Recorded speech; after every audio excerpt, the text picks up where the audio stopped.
Bowman Gray Stadium, the Madhouse.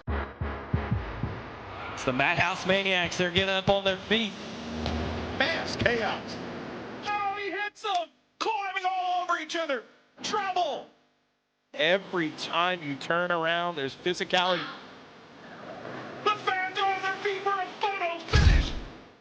Winston-Salem, North Carolina, the home of NASCAR's greatest Coliseum.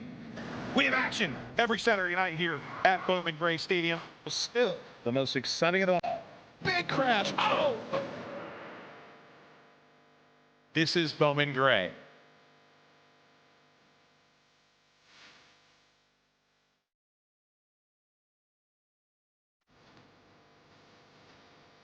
Bowman Gray Stadium is steeped in NASCAR history. And for the 1,113th time, the Warriors of the Quarter Mile will have the spotlight thrust upon them in Winston-Salem, North Carolina. The fans are ready. The teams have tuned their machines, and the drivers have their game faces on. It's go time at the Madhouse. Hello, everybody. I am Bob Dillner. Alongside of me in the booth here tonight, Jacqueline Drake. Plenty of drama last week. I think that's going to continue on week number 2 of NASCAR Advanced Auto Parts Weekly Racing here in Winston-Salem, North Carolina. But Jacqueline, so much great racing is what's on tap here tonight. There really is. And although last week we saw a 200-lapper, tonight we're going to have quite the lineup, and the length of race is quite shorter, as you'll see with the stadium stocks all the way down into the modifieds. Those 25 modified laps feature events, though, tonight are going to be all the eyes, and it's all the conversation in the pits. Absolutely. Twin 25, you never know who's going to win that second one. Twin 20s for the sportsmen. Will also have the street stocks and a pair of feature events for the stadium stocks as well. But last week I mentioned about that drama, certainly in the NASCAR modified division here, plenty of it. In fact, right down to the last lap, Burt Myers, the ace, led every lap but the last one. Brandon Ward able to squeak by and pick up his first victory in the Hayes Jewelers 200 in his career. Little bump along the way for Brandon Ward to get by the ace. Yeah, the bump and run in motorsports. Everyone talks about it, but we saw it right here take place at Bowman Gray. And was it fair racing? These drivers tend to think so. After the race was over, they were able to speak to each other, and they were quite cordial. Even Burt Myers saying, hey, I'm fine with it, but don't be mad if I give it back to you later this season. Absolutely. It's Bowman Gray at its finest. And we saw it last week, and I think it's got all the fans pumped up. We saw all the comments on social media and so forth this week. If you're a Burt Myers fan, maybe you're a little bit mad. If you're a Brandon Ward fan, you're happy.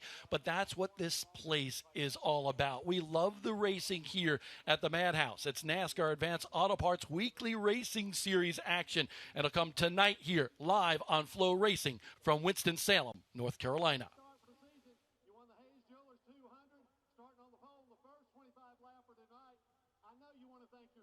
You absolutely could not do it without them.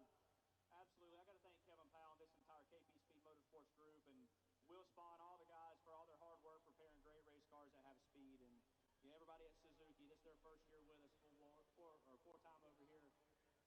Having them along with Q104 and iHeartRadio, Kevin Powell's Foothill Ford, KevinSaysYes.com, Kevin Powell Motorsports, Bill Steen Shocks, Simpson Suits, Stilo Helmets, Molecule, everybody that helps us so much. Robin Sandblasting, Squeaky Clean, PSR, everybody that does so much for this program, Racing Electronics. I could just go on and on about how much they all do for us. We appreciate it a lot. Well, Brandon, congratulations, the win. 13.58. That's really important to start on the point on these short 25 lappers, isn't it? It really is.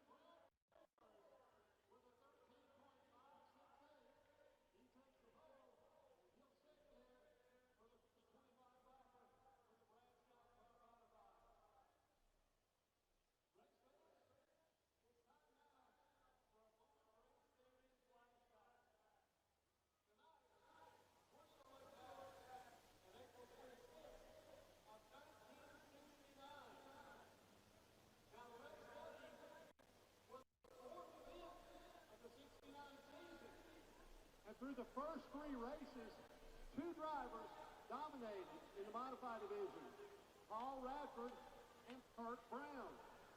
In fact, those were the only two drivers who have led a single lap during the first three events of the season of 1969. 280 laps total between them.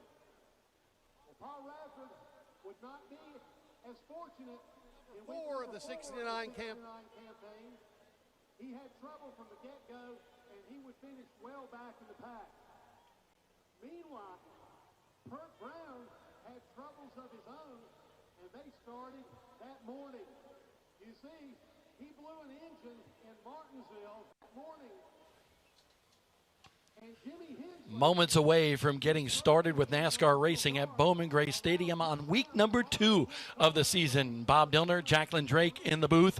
I know you're going to be missing Matthew Dillner and James Pike tonight. James doing the Cars Tour race, and Matthew got a weekend off, but they had a great call last week. I know you and me watched that racing action on Flow Racing, but tonight a different story. You mentioned those 200 laps, now to 25 laps. It's going to be fast and furious here tonight. It really is. And the way that you approach how you're going to set up your car is quite different when it comes to 200 versus 25. I even had a chance to catch up with Randy Butner earlier today, and I said, where do you even go with setting up your cars with this? And he said, the difference is with the 25-lap modified races is almost every single lap is actually a qualifying run. So you can run that car quite harder than in the 25-lap.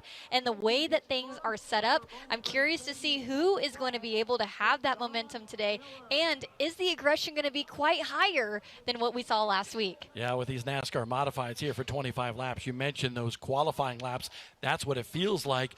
I wonder if these drivers even breathe at times when they're out there until they get that caution. I remember talking to even Kevin Harvick back in, the Cup Series and certain racetracks like Dover. You almost don't breathe during qualifying. So a lot of these drivers going to be on pins and needles, a lot of them needing a better run than what they had in that season opener. Of course, Burt Myers, you mentioned, not mad at Brandon Ward, but he wants to get back to victory lane and garner himself another victory closer to that 100 mark overall here.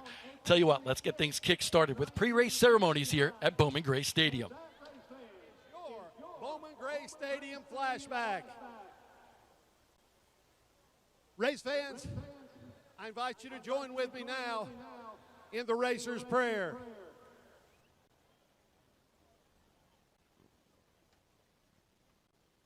Lord, I pray as I race today, keep me safe along the way. Not only me, but others too, as they perform the jobs they do. I know, Lord, that in a race, I, the driver, must set the pace. But in this race of life, I pray, help me, Lord, along the way. Although I know I'm a sinner, help me to believe that with Christ, you're always a winner. Amen. Please remain standing as you're able, removing your caps and your hats as we honor America with the playing of our national anthem.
Saturday night's all right for racing.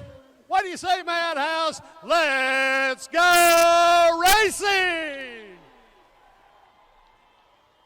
Hearing that. Coming up next, Stadium Stocks at Bowman Gray Stadium. Plenty of racing here tonight. The fans coming in, having themselves some little donuts and a whole lot more. We're going to sit down in the booth here and get ready for some great racing action, NASCAR style, tonight in Winston-Salem, North Carolina. Starting 14th from Lexington is the car number 16 of Blaine Curry. Starting 13th from Montreal is the 57 of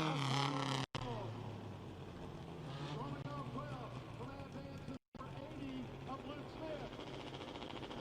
Starting 11th from Winston-Salem, the car Andrew. Starting 10th out of Lexington. He was a winner last Saturday night, the car number 81 of Chuck Wall. Starting 9th from Tobaccoville, the number 27 of Austin Cates. Right off 8th from Ellerby is the number 46 of Colton Brown. Starting 7th, he was another winner last Saturday night, the number 43 of Brandon Brindle.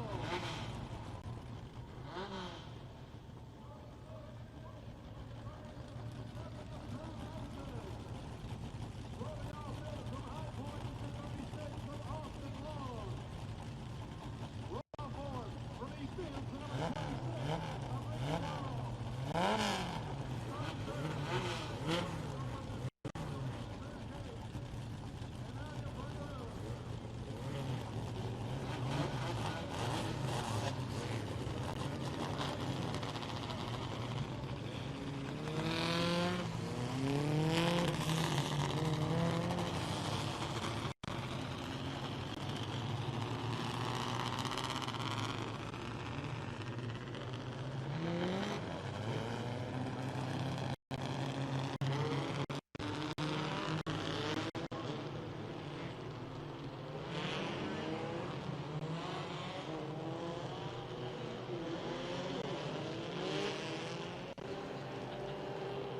Stadium Stocks on tap first here for NASCAR action at Bowman Gray Stadium in Winston-Salem, North Carolina. Let's get you right to the starting lineup for this 15-lap feature here tonight. On the point for this one, leading the field to the green flag, Rookie of the Year last year in the division. Out of Moxville, North Carolina, the number 44 of Blaze Sanders. And to his outside, Michael Cates out of Tobaccoville, North Carolina. They banged up number 83. And rolling off in that second row from Tobaccoville, North Carolina is the 51 of Andrew Cates. And to his outside from East Bend, North Carolina, the 26 of Ricky Wall. Another rookie from one season ago, the 36 of Austin Long out of High Point, North Carolina is fifth. To his outside, Drew Mason out of Hickory, North Carolina in the 67. And in row 4 from Winston-Salem, North Carolina, he was a winner last week in the feature event number 2, Brandon Brindle in the 43. And to the outside, for the number 46, it's Colton Brown. Rounding out the top 10, the 27 out of Tobaccoville, North Carolina, Austin Cates in the Boyles Automotive Machine, and 35-time winner here in the Stadium Stocks, the 81 of Chuck Wall out of Lexington, North Carolina. And rolling off 11th from Winston-Salem, the number 18 of Billy Andrews. And to that outside from Advance, North Carolina, the number 80 of Luke Smith. Final row as we get the 1 to go before we go green. 7-time winner in this particular division, the 47 of Tyler McDonald, and the 16 out of Lexington, North Carolina, Blaine Curry. By the way, interesting story on that car right there. Wrecked last week did Michael Cates. They put that car back together to straighten out the frame. They actually tied a chain to a cedar tree and backed it up. It was 4 inches off. They got it back, and he's in the starting field here today, starting at the back of the field. We are green here tonight. Blaze Sanders going to be able to take the top spot, at least going into turn number 1, but here comes Austin Long. A battle between a pair of rookie contenders last year here at Bowman Gray. Really took advantage there, but slid up into that outside lane now in turns 3 and 4. And looking to the inside, we're going to see that 36 of Austin Long take advantage. Here comes the 43 as well. Brendel, so good last week here, picking up that victory, as you mentioned, already up to second, going for back-to-back wins in the Stadium Stocks. Yeah, and we had 2 feature events for the Stadium Stocks. They were split features, so right behind him, you'll see that number 81 at Chuck Wall, who was the other winner in the other feature event, and they could be in contention right now for who's going to take the win on this first feature tonight. By the way, the 44 of Blaze Sanders, who started on the point, that's going to bring out the caution as he comes to a slower pace in turn number 4, slowed going down the backstretch, so maybe something in the drivetrain for that number 44 going awry here early in this one in the Stadium Stocks first feature. Almost looked like on that back straightaway a little bit of smoke was coming out of that 44, so hopefully not anything too major. I know that they are hoping to have a better season this year. Of course, like you mentioned, they got the Rookie of the Year last year, but the momentum, once you win that, it's like, all right, what are we doing now? Now time for a championship, right? Blaze Sanders, son of A.J. Sanders, who's the kingpin of these mini stock type cars around the Carolinas. By the way, this car actually went to Victory Lane earlier this year at Ace Speedway. So it had been a winner already this year. Now A.J.'s son Blaze piloting this one full time again here at the Madhouse this season. Bad break for him early in this one, just 4 laps into this 15-lap race, and leading Austin Long, trying to pick up his first career win in this division here after his rookie campaign last year. Second place, the number 43 of Brandon Brendel. Good-looking, plain white race car with that Richard Petty number 43 on the side of that car. We're coming back to the green, and by the way, Chuck Wall, who scored the big win just 1 week ago here in the number 81 as well, with the twin features in third, coming back to the green. Going to get a little bit of a jump there, though, in that restart, and a little bit of a gap between the two of them, but we got a battle further back here for the 4th place, as we see the number 36 and 43 now closing the gap. Yeah, you were talking about the number 80 car riding in 4th right now. That is Luke Smith. 1 win to his credit in this particular deal. But here we go, battle for the lead. Here comes Brendel on the inside, making it look easy. A picture-perfect move to the top of the heap here in feature number 1. Not going to waste any time at that. The 2022 track champion right there. And the win last week, there's one thing racers love, and it is momentum. If you can get a win and continue it on week after week, he's going to pull away a little bit from that number 81 at Chuck Wall. But as I expected, right here, Bob, you can see him pulling away from the field. To the top of the heap in this particular division, 1 and 2 right now, halfway through Stadium Stock feature number 1. But Brendel looks like he's got some good mojo underneath that hood, starting to pull away from Chuck Wall. And that is a feat in itself, because we know how good Chuck Wall is in that Little Donuts number 81 machine. You got to throw in the Little Donuts. As we look right here, we're going to see a pass between the number 80 of Luke Smith and the number 47 right behind him is going to kind of tail him, Tyler McDonald. And let's see who's to that outside. I love that camera angle right there. Oh! Right there, the 47 of McDonald gets into the 80 of Luke Smith, rides him up the racetrack. McDonald coming in a hurry with 4 laps to go in this one. And now we continue side by side here at the latter part of the top 5. You take a look at the number 16 machine, trying the inside right now to pick up another spot. Plain Curry gets to that spot. Yellow flag does come out. Looks like the 46 of Colton Brown out of Ellerby, North Carolina, will bring out the caution. But check out that contact there. That's good old Bowman Gray Stadium Madhouse racing right there by the number 47 of McDonald. Really just leaning in whenever you can, right? Taking advantage. The number 80 of Luke Smith, probably glad to see that yellow come out just to stop the bleeding a little bit. He was hung out on the outside, but could be having a little bit of handling issues. It seemed like that car was not where he wanted it to be. When you come to Bowman Gray Stadium, it's like you go back in time. I love it. You have thousands of fans that come out here each and every week to see good old-fashioned racing on a flat quarter mile around a football field.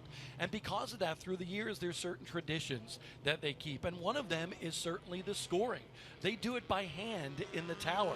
Right now, we're 13 laps into this one, but occasionally you'll see the ticker on the top of the screen. It's highly unofficial, but by our vantage point, we're going to show you who's running in the top 5 from time to time throughout the night. It'll be a green-white checker restart here next time we go green. It looks like we're still about at least another 2 laps from going back to green here. Brendel, though, so good last week. So was Wall. Who gets the victory here? That 43 looks stout. I think as we see this restart, we're going to see how aggressive they want to be, right? And we're only talking about round 2 of the Bowman Gray Stadium, but for many of these drivers, the weekend wins get them to the next week, and their sponsors want to see them do well here underneath these lights and all of these race fans. And you talked about how the history here at Bowman Gray is so special, and it really is the history and the people for me. You get to look around this stadium, and it's one of the most beautiful views that I've had whenever I've been traveling to these racetracks. And you really admire race fans and their dedication. They come in hours ahead of time, set the towels down, and tape them onto the grandstands, whether they're supposed to or not, Bob. But they're trying to save that seat for this place and for this show. And as we say this, we've got the 1 to go signal from the flagman down below. It's all about family. You see those families in the pit area. You see the families in the grandstands. Generation of racing fans coming out each and every week to Bowman Gray Stadium, and that's what makes this place very special. All right, the number 43 of Brendel will lead Chuck Wall back to the stripe. It'll be a green-white checker finish to decide the first feature of the night here at the Madhouse. Brendel able to grab that lead. A lot of talk about the engine underneath that hood there. They said a lot of bucks go into that engine, high horsepower. I don't know. You know how racers talk. But Brendel certainly making it look easy in this one. Chuck Wall trying to close in, but can't do it, especially off the corner. That's where the 43 caps him just a little bit. Yeah, Chuck Wall definitely has more speed entering into the corner when that 43 seems to wash up about mid-corner, but again, that straightaway speed, there's no one that can catch him. That number 43 is going to continue to push ahead. And looking down, here we go. One last corner. Brandon Brendel will pick up his 2nd win of the season. He goes back-to-back to start the season in the stadium stocks at Bowman Gray Stadium. And he's a happy camper coming off turn number 2. Just launching that car sideways. Chuck Wall is in 2nd. Tyler McDonald winds up in the 3rd spot. The 80 of Luke Smith is 4th. And the 36 car, who was up front early, last year's rookie contender, Austin Long, in that 36, rounds out the top 5 by our vantage point here in the tower at Bowman Gray Stadium. So Brendel gets the job done. Is that Casper or the White Knight or whatever it may be? A lot of conversation with Skip Flores in the modified class with his car, but here's another, just plain white car with the Richard Petty 43 on the side. You gotta love that 43. And Brandon Brendel taking home the win tonight, grabs his 32nd win, which keeps him the 5th highest in the division for the most win and closer to Charlie Curry. It's all about the stats. And let me tell you something. Not only do the drivers and teams keep track of the stats, but so do the fans here. It means a lot to win at the Madhouse. And opening back-to-back, that's impressive as well when you're going after a championship. And that's what Brandon Brendel is trying to do here. He flirted around a little bit with the sportsman class last year, but making a full-on onslaught this year back here in the stadium stock division, and his fans, his family, and his team excited as he climbs out. Let's go trackside.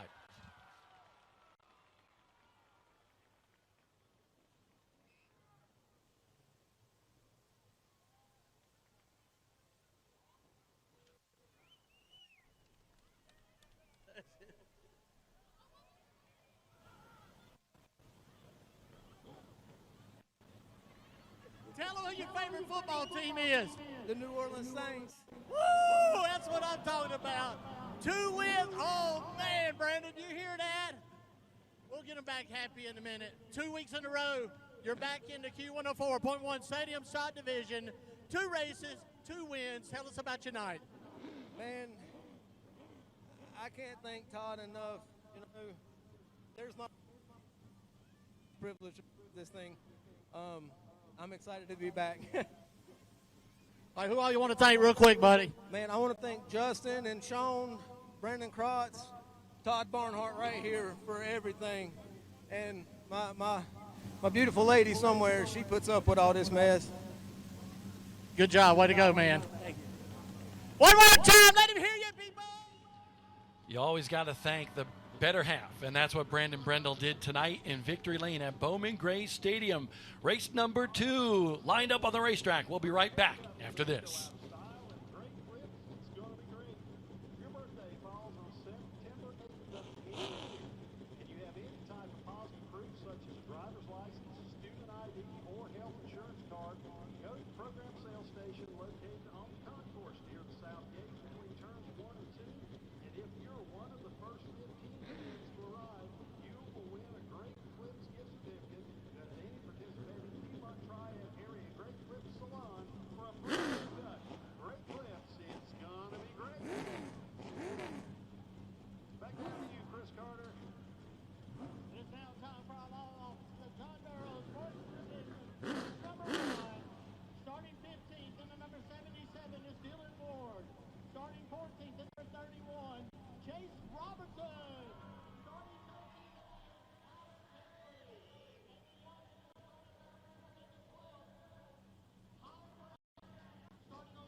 Starting 7th in the number 21, Tommy Neal.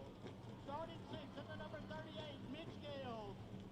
Starting 5th in the number 15, T. Wilson. And starting 4th in the 01, Barney Willman. And starting 3rd, he is your reigning Sportsman Track Champion, Zach Ard. Starting 2nd in the 03, Sterling Clemens. Starting from the point, the number 51 of Austin Taylor. That is your starting lineup. The first one landed in belongs to John Barrett Sportsman Series. Once again, race fans, your team please, Joseph A.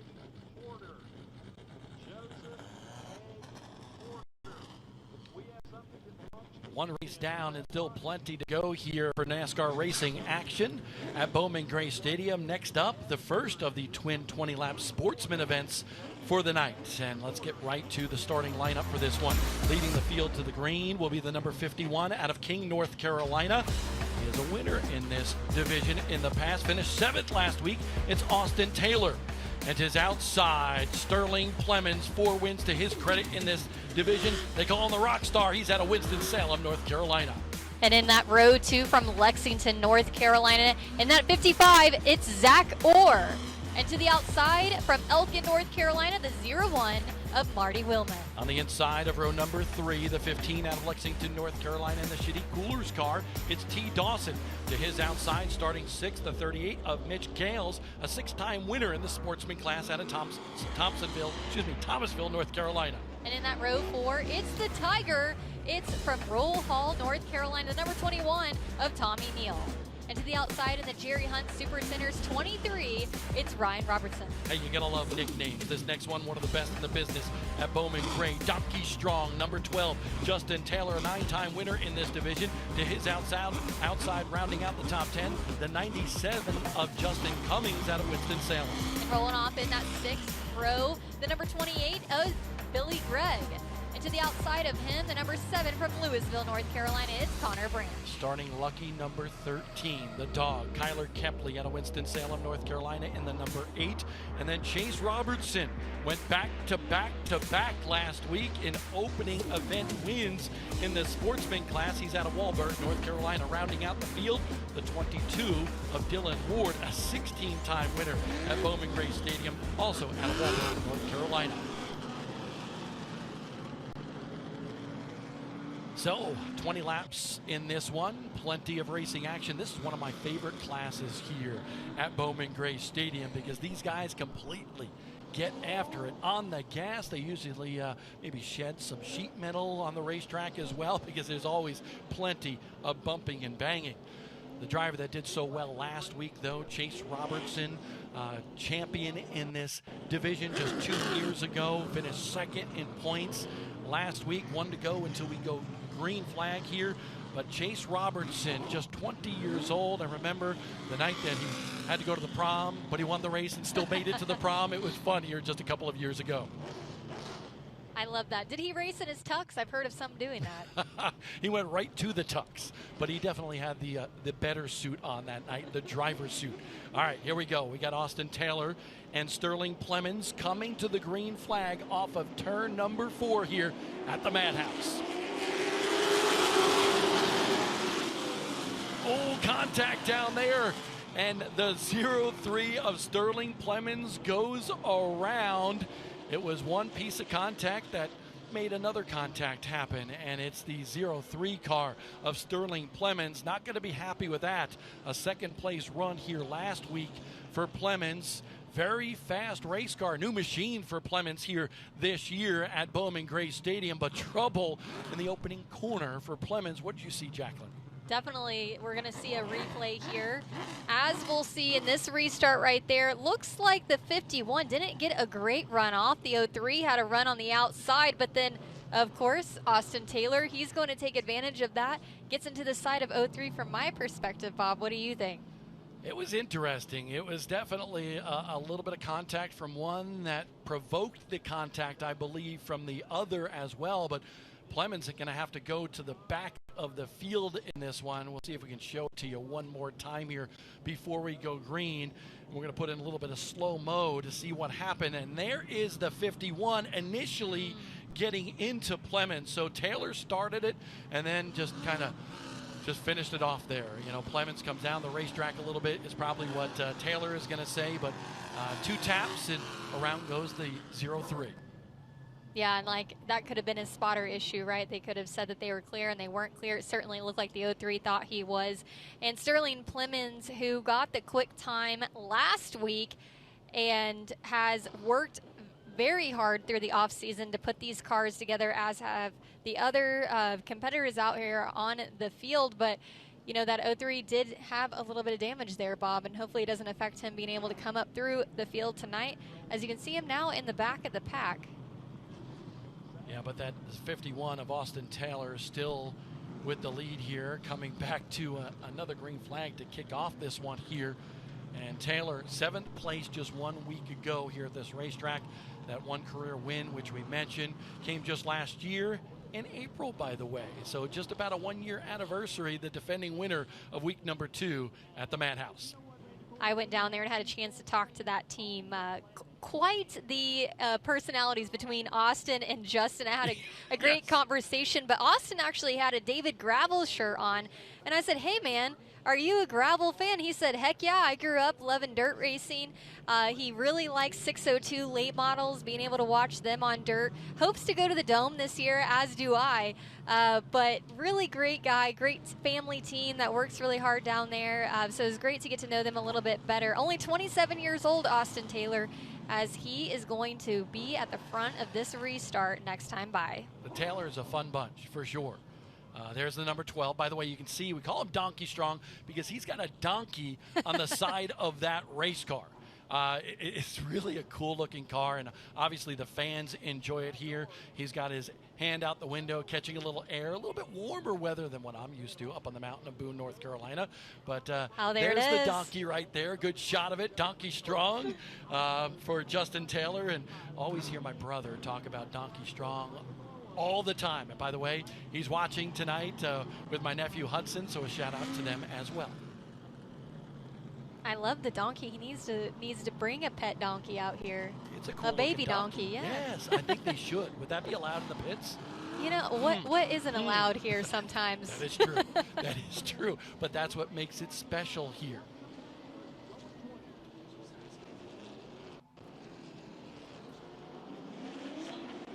So because of the contact coming back to the green, looks like Zach Orr has that top spot. Zach Orr, he was like a pinball last week in the race, bouncing all over the place and off of other competitors.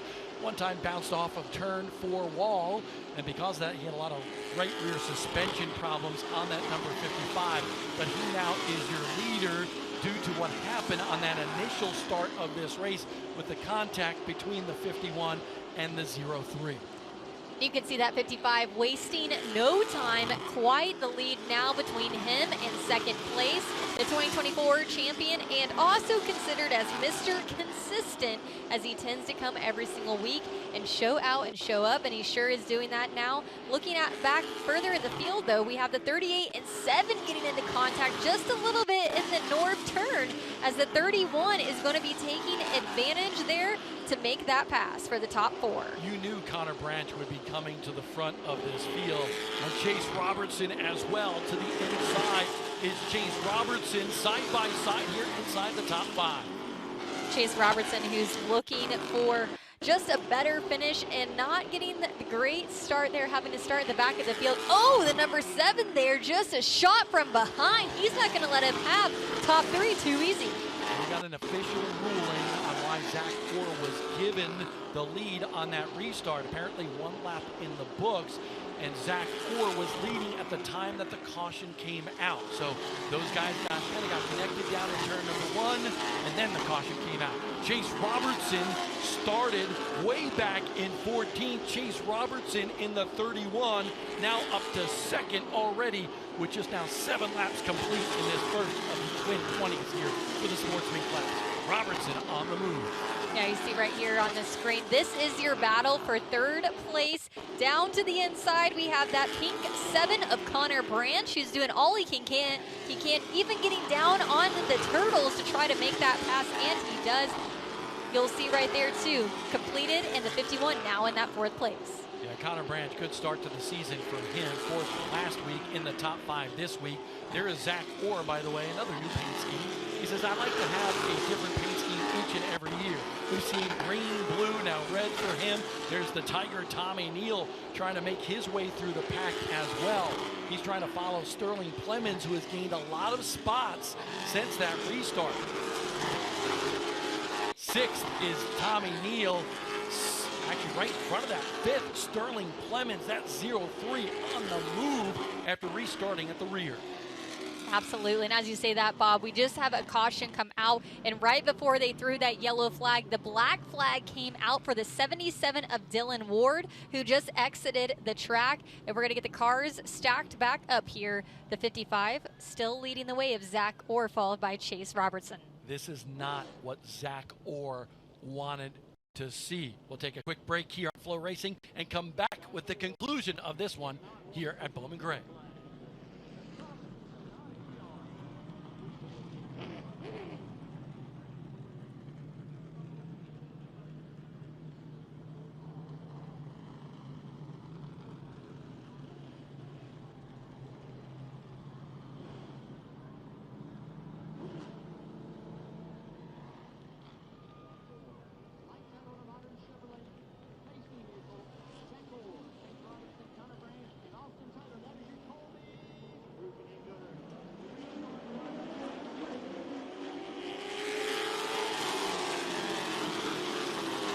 Just went green here in this one. Zach Orr leading Chase Robertson. Remember, these two battled toe-to-toe for the championship just 1 year ago. Came right down to the line on the last lap.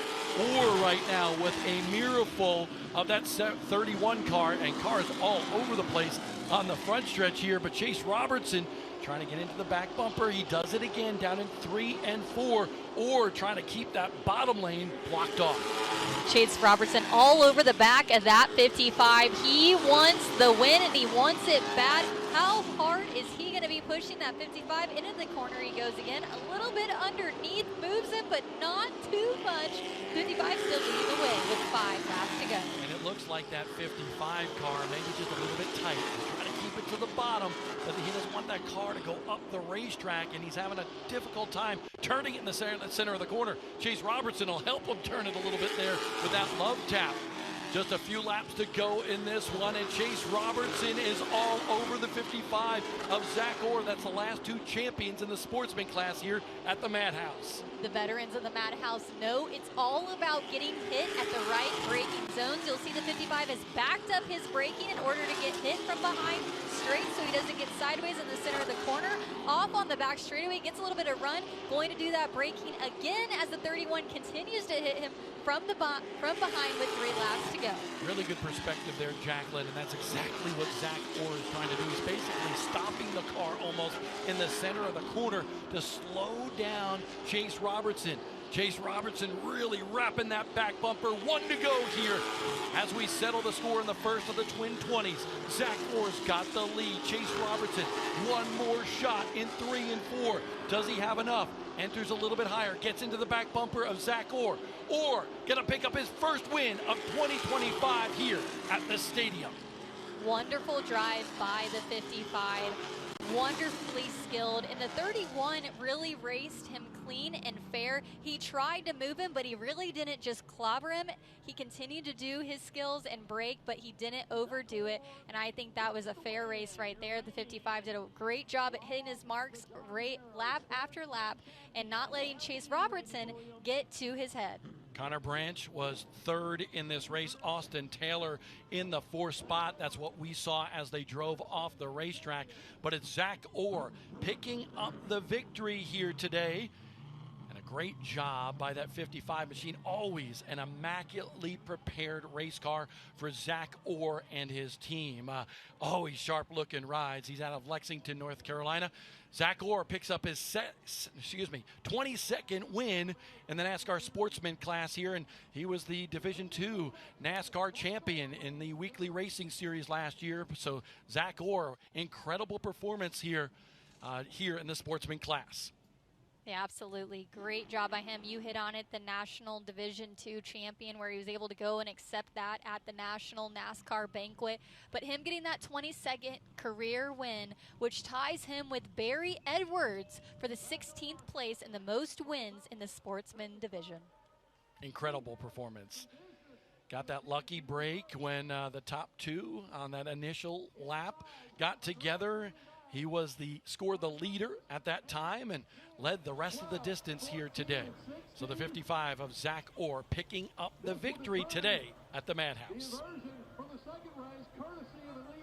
Utility, the sponsor of the Madhouse Scramble. Keep your eyes on the video board.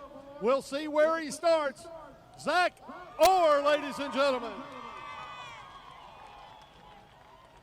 Zach, congratulations on another.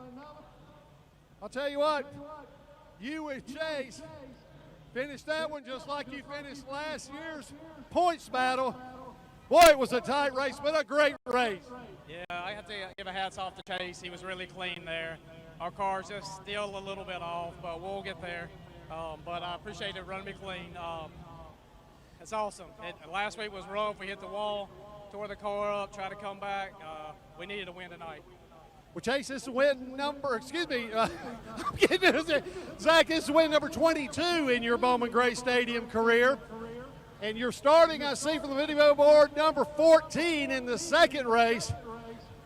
You know, that's a little further back than probably you would like to start, but it looks like you've got a hustle of a car tonight. I know you'd like to pull off the double.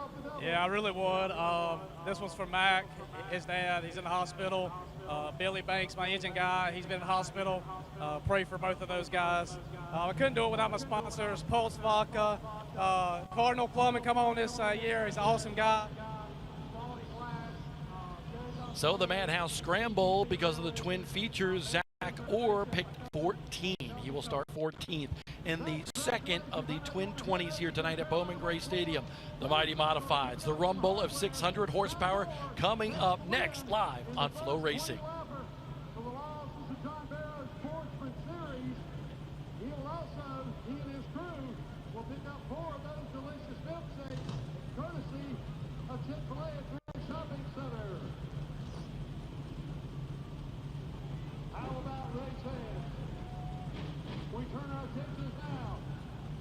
Fastest, most powerful cars under NASCAR sanction, the Brad's Golf Car Modified.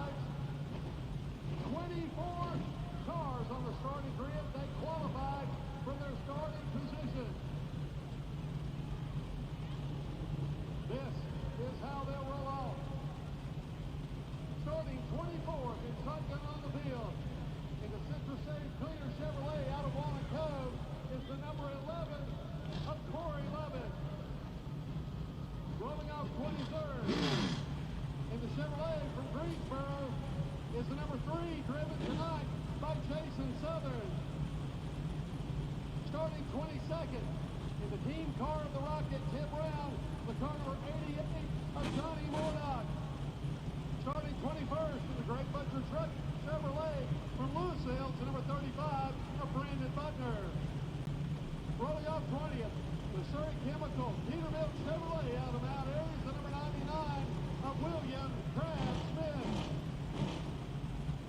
Starting 19th in the number 19 tonight, to the Broadmoor Pretzel Chevrolet is Gerald Robinson Jr. Starting 18th, to the Brad's Golf Cars Gordon Radiator Chevrolet from Jonesville is the number 77 of Susan Harwell. Starting 17th in the Big Cup.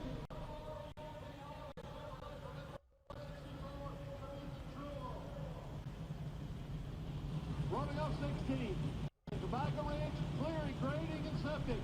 Eleanor Transmissions, Kendallton, Southern Farm Chevrolet. From Monaco to number 9 of Kyle Southern. Rolling off 15th. The ground pounders of the NASCAR Modified Division now on the racetrack for another feature event. The first of Twin 25s for the NASCAR mods here tonight. Let's take a look at the starting lineup of this one. The man that won the Hayes Jewelers 200 to kick off the season just last week here at Bowman Gray Stadium will be on the point for this one. In the Q104.1 machine, that's Brandon Ward out of Winston-Salem, North Carolina. And the man that finished second will start second, Burt Myers, who's inching closer to career win number 100 here at the stadium. And if that front row wasn't impressive, look who's starting in that third position from King, North Carolina. It's the 12-time Winston-Salem champion of the 83. It's Tim Brown. And to his outside from Manasquan, New Jersey, it's Ryan Skip Flores in the 79. Chris Fleming will line up fifth in the number 16 car. He's out of Mount Airy, North Carolina, an 18-time winner here in NASCAR Modified competition. And one win to his credit starts alongside of him in the number 10 out of Tobaccoville, North Carolina, Mike Spini, who finished fourth last week. In that row, number 4, we have a family row in that Walnut Cove, North Carolina Advantage Machinery Services, It's the number 4 of Jason Myers. And to that outside from Kernersville, North Carolina, in the Ben Gable Enterprises, it's the number 6 of Slate Myers. Starting ninth, making his 600th career start at Bowman Gray Stadium. That's 10th all-time out of Winston-Salem, North Carolina. It's the 75 of Lee Jeffries, and his outside, the 44 of the Mighty Mouse. Yeah, Mighty Mouse on that car. Out of Kernersville, North Carolina, it's Daniel Beeson. Rolling off in that 6th row from Hufftown, North Carolina, in the Carolina Triad Choice Realty, number 5, it's Randy Butner. And to that outside from Walkertown, North Carolina, it's the real deal, the number 07 of Riley Neal. On the inside of row number 7, starting 13th out of King, North Carolina, it's Junior Snow in a brightly colored race car this year for Junior Snow. To his outside, the Flying Taco, Danny Probst out of Wingate, North Carolina in the 00. Rolling off 15th from Mount Airy, North Carolina, it's the 13 of Jordan Fleming. And to the outside from Walnut Cove, North Carolina, in the Tobacco Ridge, number 9, Kyle Southern. Starting 17th, a second-generation race car driver, the number 64. He's out of Winston-Salem, North Carolina. Rookie of the Year competitor, Ethan Truel. And his outside, starting 18th, the 77 of Susan Harwell out of Huntersville, North Carolina. Starting 19th from Lexington, it's Gerald Robinson. And to the outside, it's the number 99 of Crab Smith. Brandon Butner, Johnny Murdoch, Jason Southern, and Corey Levette will round out the field. We are coming to the green flag. Brandon Ward, by the way, got the pole earlier today with a time of 13.568 seconds. That's his 6th career pole in the NASCAR mods here at the stadium. These race cars are special machines indeed. For the second time this year, by the grace of God and 600 horsepower, we are NASCAR Modified racing at Bowman Gray Stadium. Oh, and as I say that, they didn't like that start. Gonna call it back. Second time, hopefully a little bit better. Need to be a little bit more even coming off of turn number 4. Brandon Ward, Burt Myers.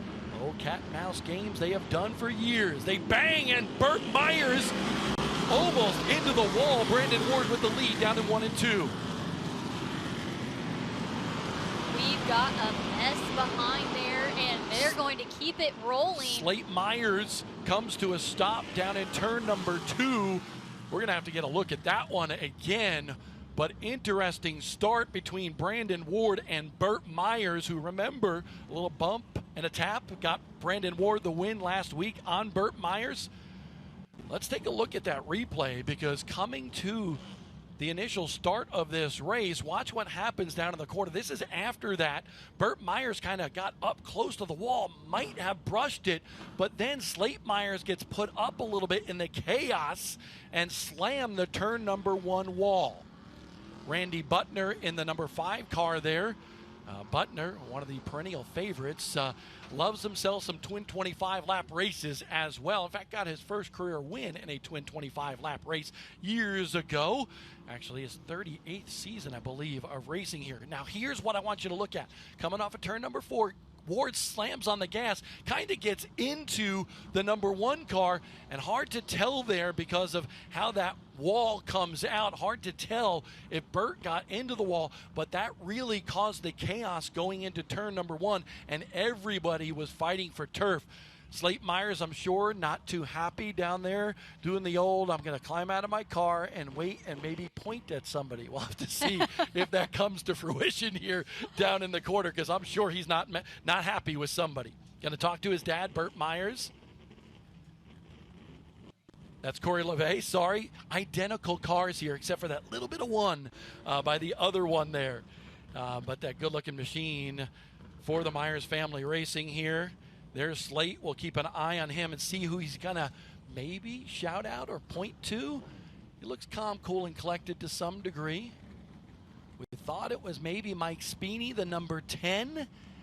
And indeed, it is. He's not happy with that QRC HVAC and refrigeration machine. I love how he did the point, the shaking point. It was almost like he was a dad. Like, Yeah, no, you're not I've done supposed that to do many that.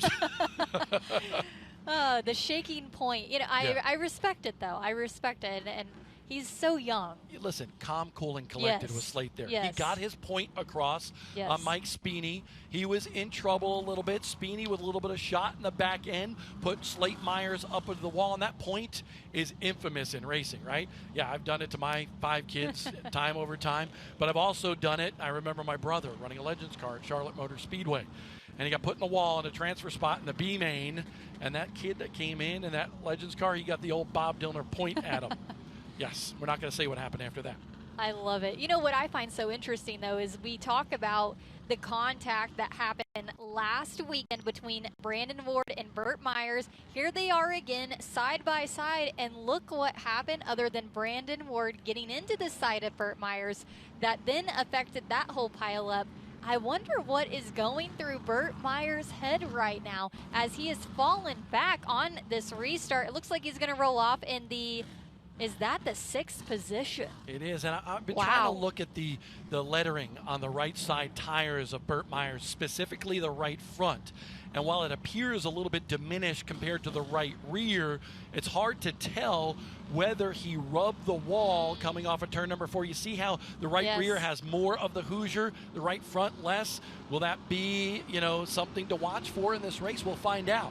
Green flag back out. Brandon Ward in the Q104.1 Suzuki machine out front. That Jerry Hunt Super Center Haynes Jewelers number 83 of Tim Brown with 101 career wins at the stadium in second. Tim Brown, I talked to him today, I know you did as well, said, you know what, I had a good machine until I got some damage late in the race and that big pileup in the Haynes Jewelers 200 in turn number 2, and because of that, the toe was thrown off, and he could not go after Brandon Ward or Burt Myers. Well, he's in the catbird seat. If one mistake is made by Brandon Ward, Tim Brown's going to go on the attack. One thing about Tim Brown is he is a fierce competitor, always looking for an additional edge. Obviously, it has worked out for him because he has the most track championships with 12 underneath his belt. But the practice earlier today that was originally called off, he actually left and went to his kids' baseball team game and went and watched that. So he didn't get additional practice in that 83, but it doesn't seem like he needed it as we look further back here to Burt Myers. This is interesting right here because Burt Myers in the Citrus Safe #1, and then Mike Speeney, who just kind of did a little love tap to Burt Myers' son. We'll have to keep an eye on that here if they get together, because remember, they have radio communication. And I'm sure that Burt Myers has been told that Speeney got into Slate. So Burt Myers, if he's not fast enough and Speeney wants to get around him, might make it a little bit difficult. And there is the number 83 of Tim Brown. By virtue of this start here today, he moves up to 6th all-time on the starts list at Bowman Gray Stadium with the NASCAR mod. Just incredible through the years for Tim Brown, and that will tie him with Puddin' Swisher. The 83 gave that Q104.1 mod of Brandon Ward a little bit of shot in the back, but it was on the exit of the corner. We got, oh boy, look at this. Burt Myers and Speeney, the Myers and Speeney seem to find themselves in this race. Very He's got interesting. A flat left rear tire on that Citrus Safe Pinnacle #1. We'll see what happens here. We got to it as Burt Myers was spinning as we were keeping an eye on Brandon Ward and Tim Brown at the front of this field, but that #1 going to have to go to the pit area to change that left rear tire. Awfully interesting. We were just mentioned. Let's take a look at this, Jacqueline. Let's see what we can see. Speeney to the back bumper of Myers, pushes him up the racetrack, and looks like he gets into that left rear and turns Burt Myers around. So Speeney with contact on son Slate Myers and now Burt Myers. That might be an interesting interaction in the pit area later. Absolutely. And before we even saw it, Bob, you know, there are no coincidences in short track racing.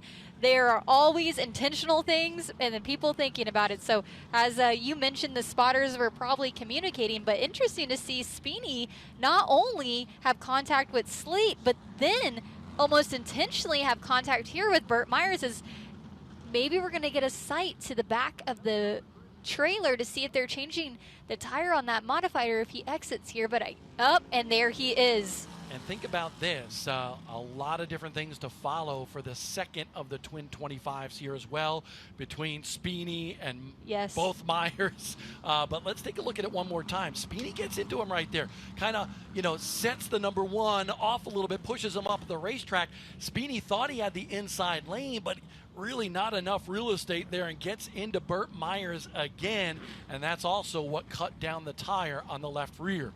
Woo! Interesting scenarios right now here for the drama building on the first of the twin 25s at the stadium.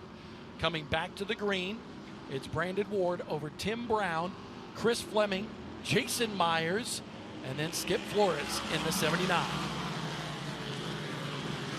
That's the top 5, nice and steady.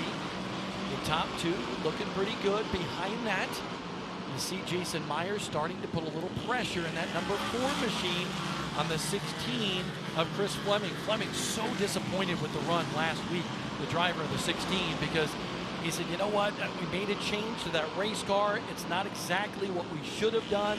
We paid the price for it, but he's back much stronger this week here at the stadium.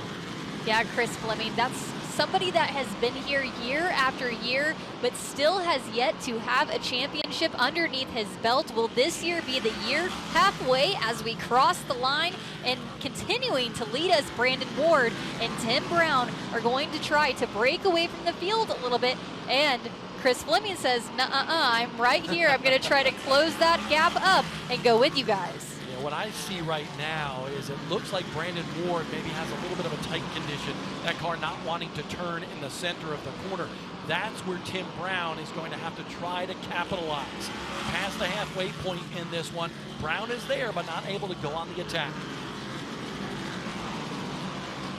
Continuing to try to close that gap the best that he can, but trying to be diligent as we have just 10 laps to go here. Now, even less. Chris Fleming going to look to the back bumper of the 83 and hope to get that P2 spot. Yeah, Fleming is there knocking on the door to try to go after that second spot. By the way, just want to tell you, Speeney has moved by Skip Flores. Speeney now in the top 5 by that white car, the 79 of Skip Flores. Up front, we keep our eyes peeled right here. Fleming trying to go after Tim Brown. Fleming knows he's running out of time. Will wrap to the back bumper of the Jerry Hunt Supercenter 83. Now slower cars. Graham Smith in that 99 gets out of the way, but still that apex in the corner going to be a little bit changed for Tim Brown. That allows Brandon Ward to open it up just a little bit. Exactly what Brandon wants to see here with just a handful of laps left to go this time by. Can Tim Brown make the move and do it fair? As we said earlier, it's still early in the season. These drivers don't necessarily want to rub each other the wrong way, but we're going to look to the back of the pack now as they're all very close together. And you're looking right here, the number 1 of Burt Myers trying to make his way up through the field. And Kyle Southern in that 9 machine, what a great story, honestly, of resilience for him. A home fire battling back. Gets that car 9 days before the opener last week, and he's still battling for a good spot. Brandon Ward, Tim Brown, Chris Fleming, the top 3 in this one. And no changes whatsoever. Jason Myers is in 4th.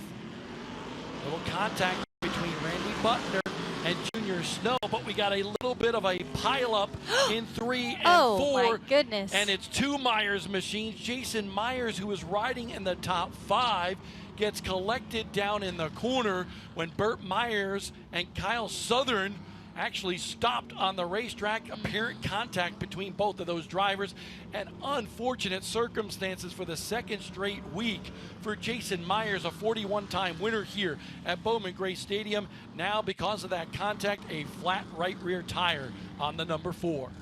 Let's go ahead and take a look at that Flow Racing replay and what just happened there between Southern and Myers. And I believe Myers, an innocent victim of this, because that incident happened way in front of him and he was catching up to it. So he came into this one late. It'll be interesting to see what happened. We take a look at the replay right here, and we'll see it from our speed shot off of turn number 4. Watch, there is Danny Probst going around in the 00, and then it looks like Southern and Myers kind of tangled. And as we keep this going here, you're going to see Jason Myers come into the frame here. Oh my, he got turned going into the corner, maybe some contact from another race car, and slammed into his brother.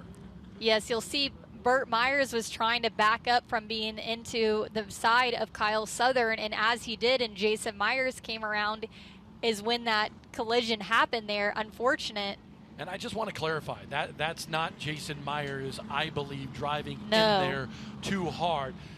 It appeared by the way that car came into the frame on our Flow Racing cameras that he must have gotten a shot from behind that wound up putting him into his brother. Now, here's what the interesting thing is, and Justin Mincy is thinking the same thing. The car that Jason Myers was racing with was Mike Speeney.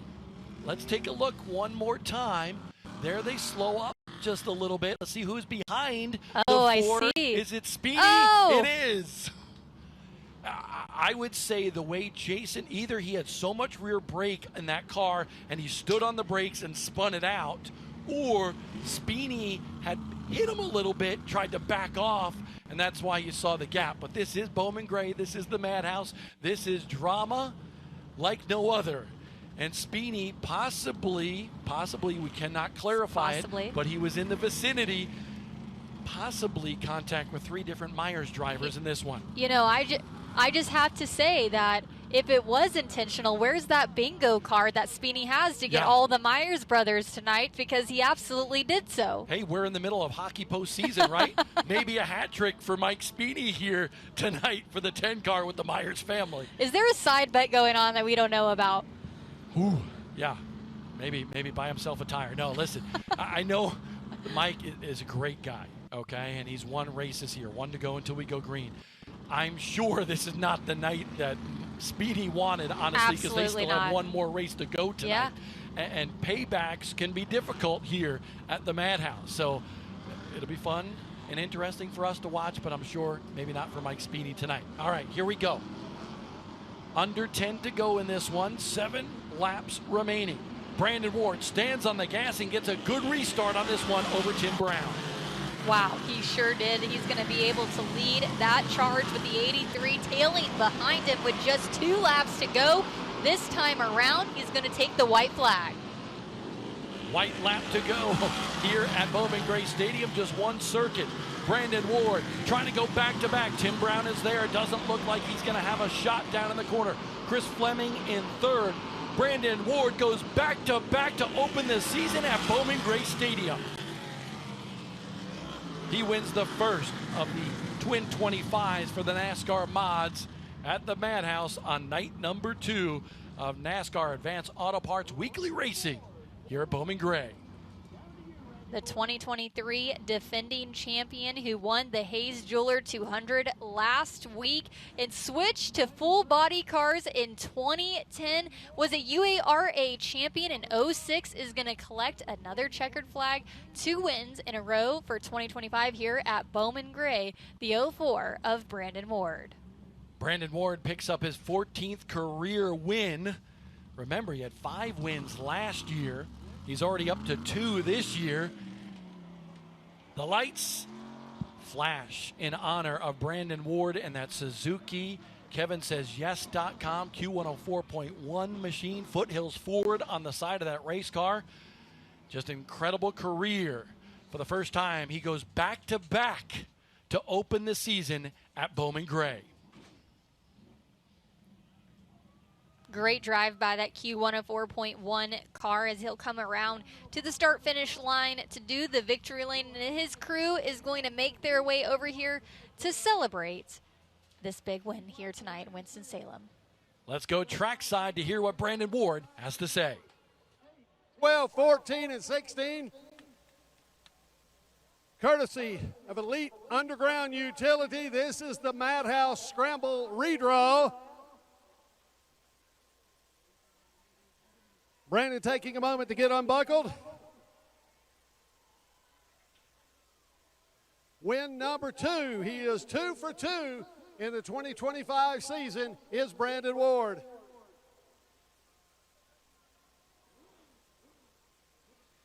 Keep your eyes on the video board to find out where Brandon Ward will start in race number 2 and how the field will be inverted. Number 16. The worst possible number he could have drawn. Brandon Ward will start 16th in the second 25-lapper. So the first 16 finishers in that race will be inverted for the start of race number 2.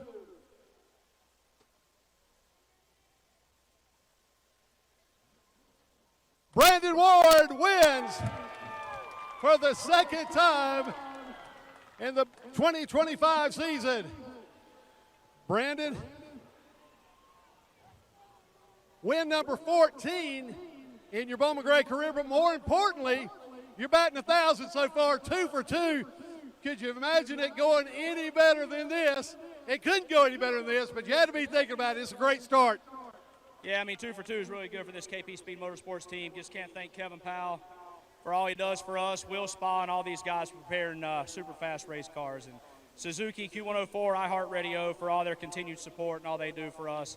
As I said earlier, Don and D. Stone, Tim White, Stilo Simpson, Molecule, Kevin Powell's Foothill Ford, Kevin Powell Motorsports, KevinSaysYes.com, Robin Sandblasting, Squeaky Clean Express, all this group that does so much for us. Bill Steen Shocks, BST, everybody that does so much for us on this deal. Well, I know you had a rocket behind you that was looking hungry for another win, but you had everything. You had the field covered, it looked like tonight, Brandon. Yeah, we were a little bit free right there, so we got just a little bit of adjusting to do for the second race. But the longer we went, the better the car kept getting, so that's a positive. Well, number 16, that's got to be pretty disappointing. But you got The worst possible scenario for Brandon Ward going into the next Twin 25, the Madhouse Scramble. He selects 16, so he will start 16th in the second 25-lap race of the night for the NASCAR Modifieds. A little quick break here in the action at Bowman Gray Stadium. We'll be coming back with more racing action. Sportsman, second feature coming up here at the Madhouse. Carolina wood floor. Open your doors to beautiful floors at Carolina wood floor. Also, Brandon and his crew will get 4 of those delicious Chick-fil-A milkshakes, courtesy of Chick-fil-A at Thruway Shopping Center. Are you ready for the lost to John Barrow Sportsman Series race. I didn't hear you, Madhouse. I know you can do better than that. They would be the headliners almost anywhere in America. Are you ready for the second Sportsman Series 20-lapper? This is how they roll off. Starting 15th. In the 0-1, it is Marty Bowman. Starting 14th.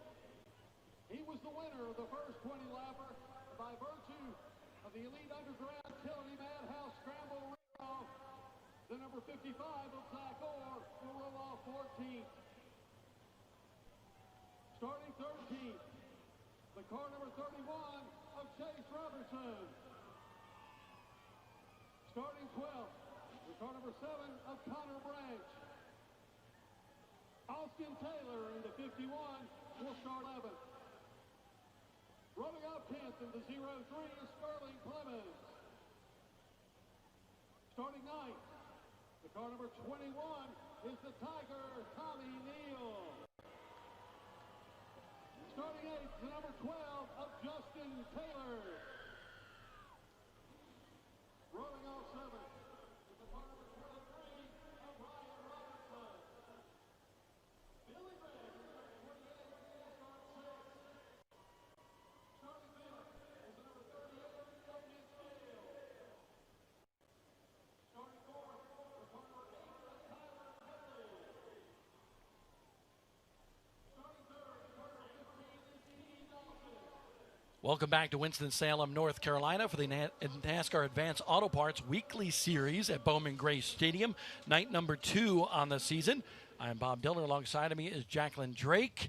We just saw an interesting modified race, again filled with drama. Mike Spini, it's going to be fun to watch him in that second feature after all the tangling with the Myers family in the first one. Yeah, it's one thing when a driver has to sit on contact a week later, right? But in the same night, and something like that happening, you know what's going to happen, Bob? They've already all gone back to the trailer right now, and they're reconvening about what they all just experienced and who was around them, and they're comparing notes and repairing those cars to get back out there if there is some damage that was sustained. I'm curious to see if they will get Slate back out there, or if it was something more permanent on him. But, yeah, it's going to be quite interesting to see just how they drive and race each other in the coming feature event. Incredible start to the season for this gentleman right here. Brandon Ward goes back-to-back on night 1 and night 2. He'll have to start 16th in that second feature here tonight. By the way, this race car has a lot of success. He won the championship 2 years ago here. Didn't have a win, still won the championship. Last year, 5 wins, didn't get the title, and already 2 wins to open up the season. So that car is pretty sporty. Yeah, we talked a little bit earlier about momentum and just how important it is for drivers to have that. Momentum is in 2 parts, though. Not only is it with the team and what they have accomplished in the setup and maybe a little bit of a speed secret, but the other half to momentum is what it gives a driver in their confidence level. If a driver can feel as if they're having a lot of success and build on that week after week, they often can drive a car they typically wouldn't because they're overthinking where the team is set up on. So I love to see that for Brandon Ward and where they are straight out of the gate here and what's to come for him. Maybe is he going to be able to work up through the field? That draw is quite hefty, though. I know Matthew Dillner as well as James Pike talked a lot about this last week as we see the sportsman cars coming out for their second 20-lap feature here tonight. But you see the Musco lighting, the LEDs flashing on and off, just adds to the drama here at Bowman Gray Stadium. The new safer barrier as well. A lot of improvements here at the Madhouse. Yes, there sure is. It's lovely to see the lights like this. They have done these same light type of installations at North Wilkesboro as well, and I've laughed because at North Wilkesboro, the drivers to get to Victor Lane have to go up to the elevator, and when they do the lights like this, it's hard for them to find it, and there's people walking all over, so I can only imagine what they see. But if you look around the grandstands right now, the fans have got their phones out and their flashlights on, so it's really cool to see exactly them involved in this. And it's also just neat to add this into the Bowman Gray tradition. So it looks like the car is starting to roll off. That means it's time to take a look at the starting lineup for this twin 20 lap feature for the sportsman class here, and you see a lot of big names at the back of this field. Dylan Ward will lead the field to the green flag in that 77. He had trouble earlier tonight in the first of the twin 20s. Justin Cummings alongside in the 97. In that row to the number 15, it's T. Dawson, and to the outside in that number 8 is Kyler Kepley. Mitch Gales was pretty strong in that first feature, was right there in the top 10 in that number 38. Billy Gregg, the show himself in the 28, will start outside row number 3. And in row number 4, it's the 23 of Ryan Robertson, and to that outside, it's one half of the Taylor brothers, it's Justin Taylor. The Tiger, Tommy Neal, 54 wins in NASCAR sportsman competition here at Bowman Gray. He'll start on the inside of row number 5 with Sterling Plemons in that very fast 03 alongside. Yeah, and rolling off in that 11th position, we have the 51 of Austin Taylor, and to the outside of number 7, it's Connor Branch. The 31 of Chase Robertson will line up 13th, and the winner of the first race of the night, Zach Orr in the 55, will roll off alongside of him. Rounding out the top 15 in this one, the 01. We'll keep an eye on all those racers as they try to come through from the back of the field up to the front. That's going to be a big task for a lot of people. But you take a look at the Tiger, Tommy Neal, all those wins, 54 in all in the sportsman class. He's been one of the best here for so long and tried a little modified racing as well. But the Tiger, it's really good to see him full-fledged effort here in the sportsman class this year. Yeah, and in that season opener, we had Tiger, Tommy Neal, and Zach Orr who had contact and some problems with each other. So we'll see just how this irons out as we see Zach Orr hopefully move up through the field. He will come in contact at some point with Tiger, Tommy Neal. Yeah, we'll keep an eye on this. They're coming to the green off of turn number 4. Let's see what happens. Nice, slow pace. The green flag is out, and they fly into turn number 1. Dylan Ward able to grab the advantage with that duct tape number on the side of that race car. You can tell it's early in the season for some of these drivers. Yeah, Dylan Ward so worried about getting everybody else's car prepared and going for the Bowman Gray season. Doesn't have time for his own car and his own graphics, Bob. But you can see he's been able to take advantage as he has lead this field. We have contact further back in the field. Yeah, it looked like it was T. Dawson and Sterling Plemons in that 03. And look at Zach Orr. Started 14th and is already climbing his way into the top 5. No way. They say it can't be done, but Zach Orr has done it already in this one. Capitalizing as soon as you can and taking advantage. Is Zach Orr using his oar to mow his way through the field? And here he is, though, right on the back of that 21 of Tommy Neal. Here comes Tommy Neal to the inside, trying to work his way up to the 3rd spot. He gets it. Here comes Zach Orr. The Red Seas have opened for Zach Orr. T. Dawson goes to the outside, lets a bunch of people get by him. Sterling Plemons now in the 5th spot in the 03 as T. Dawson with an anchor going to the back of the field. A lot of shifting here in the field. The 55, we have all eyes on him right behind that number 21. Just curious how much contact he's going to apply here with the history between these two. But throw a blanket over them. We've got quite the battle a little bit further back. You can throw a blanket over 3rd on back, but honestly, that leader, look at the gap from 1st to 2nd. Incredible performance in this one so far by Dylan Ward in that 77 machine. Justin Taylor kind of fading back into the clutches of the Tiger. Dylan Ward, as you mentioned, he has 16 career sportsman wins, currently driving Plemons' old race car right now, and the yellow flag is going to fly among the track. Not what Dylan wanted to see. Not at all. He was hoping this one would stay clean and green the entire way. Now it looked like Justin Taylor was actually kind of losing ground a little bit, but now Tommy Neal, Zach Orr, Sterling Plemons, Branch, a bunch of others.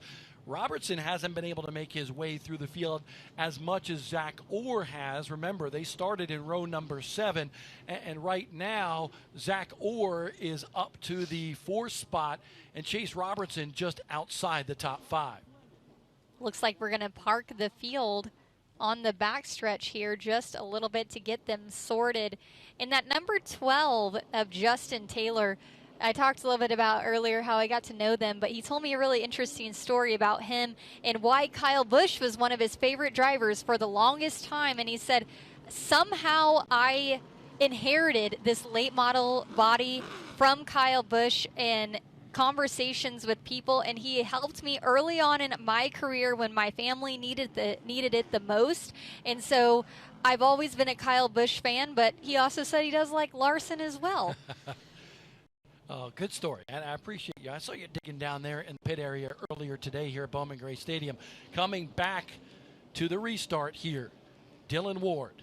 You still have second place, the number 12 right now of Justin Taylor. Then Neal in third, Zach Orr in fourth, and Sterling Clemens in that fifth spot. Ward able to open up a gap on that initial lap after the green flag on that restart. He's got a good race car here tonight. Yeah, great drive by Dylan Ward, and he's doing all he can do, which is try to break away from this field and get as much of a gap as he can. Coming around this time by, they were going to hit the halfway mark on a 20-lap feature, 10 in the books, 10 to go, with Dylan Ward still leading the way. And remember, Zach Orr back there in that fourth spot, trying to go back-to-back here tonight. And only 11 drivers have actually done that on a single night. So Zach Orr trying to become the 12th driver to accomplish that feat. He has a great chance to do so if he can get around Tommy Neal and Justin Taylor, but it looks like he's in a little bit of a Loctite there. Sterling Clemens right on his back bumper as well. That entire crew right there trying to get out of the way and get around each other. Yeah, Justin Taylor might be in trouble because the Tiger is going to be on the attack here soon. Tommy Neal not afraid to use that front bumper as he's trying to do down there in the corner. Everybody stacked up there. Close racing. Chase Robertson trying to go underneath. Sterling Clemens to break into the top five the last couple of laps. Has not been able to get underneath that brand new 03 car for Clemens. Out front though in Clemens' old car, Ward still leading with a huge gap in this one. So I think Taylor kind of slowing down the pace for second on back. And a little smoke actually coming from the back end of the 77 going into turn number 3. So this time by 5 to go in the second of the Sportsman races here tonight at Bowman Gray. Very interesting by the 77. I don't know if he's having a fuel issue or something going on with them. It seems to be, though, he is driving it and not having too much of an issue, maybe a little loose off there. But behind him still continue to stack up behind that number 12. Yeah, he was wicked loose last week. Ward was, and he might be a little bit loose. But behind that, we got some great battles going on right now. Taylor trying to hold off Tommy Neal. Behind that, we have some great side-by-side racing action as well in this one. There it is, Chase Robertson moving by Zach Orr. Now right behind Tommy Neal. This is second, third, fourth, fifth, and back. All you can do in this situation is honestly dial up the aggression, and that is what they are trying to do, but they're not trying to take each other out. Props to Tiger Tommy Neal for being patient here, though, behind Justin Taylor when he's clearly quicker. The white flag is flown, 1 lap to go. Yeah, Dylan Ward got a little smoke right there. You see, still down in the corner and going all the way down the backstretch. But second on back is the battle. But tonight, in race number 3 of the season, it'll be Dylan Ward picking up the win in the NASCAR Sportsman class at Bowman Gray Stadium. Oh, chaos coming off the corner. Tommy Neal, Taylor, everybody. Chase Robertson involved in a crazy finish, but it's Justin Taylor finishing in second, Tommy Neal in third. Fourth is Chase Robertson. Fifth, the initial win tonight belonged to the 55, Zach Orr. He's fifth in this one. And behind that, it was a battle. Looked like maybe Branch in the 6th spot. Great drive by Dylan Ward, being able to keep it clean and run away from there. It looks like, though, we're going to have a Flow Racing replay on that final corner and what just all went down with Justin Taylor. Tommy Neal getting a shot from behind from Chase Robertson. Around he goes, backs it up to the 55, but able to take that checkered flag. But Chase Robertson, the driver that he has backed off a little bit, got into Tommy Neal, backed off, said that's not the way I want it to happen. And now Sterling Plemons congratulating Ward, teammates here. And Dylan Ward with just a great run, gets his 17th career win, which ties him, by the way, with John Holloman, the 4th, for 22nd all-time in the sportsman class here at the stadium. He's a heck of a driver. I tell you what, he can run the wheels off of any race car here on this racetrack. And tonight, even though he's got, I believe that's duct tape numbers on the car, he grabs the win. Sterling Plemons going to go down there and celebrate with him. It's been a tough night for Sterling Plemons, that initial lap. And there are the numbers on the side of that race car, maybe a little bit better than just duct tape numbers, but they're very plain numbers. But you know what? Doesn't matter. If they're plain or fancy, he was fast enough to grab the victory, and now he's in victory lane here again. Dylan Ward grabbing the victory in the second of the Twin 20 features for the sportsmen at Bowman Gray Stadium. Let's go trackside. Second 20-lap event for the Losses of John Barrow Sportsman Series.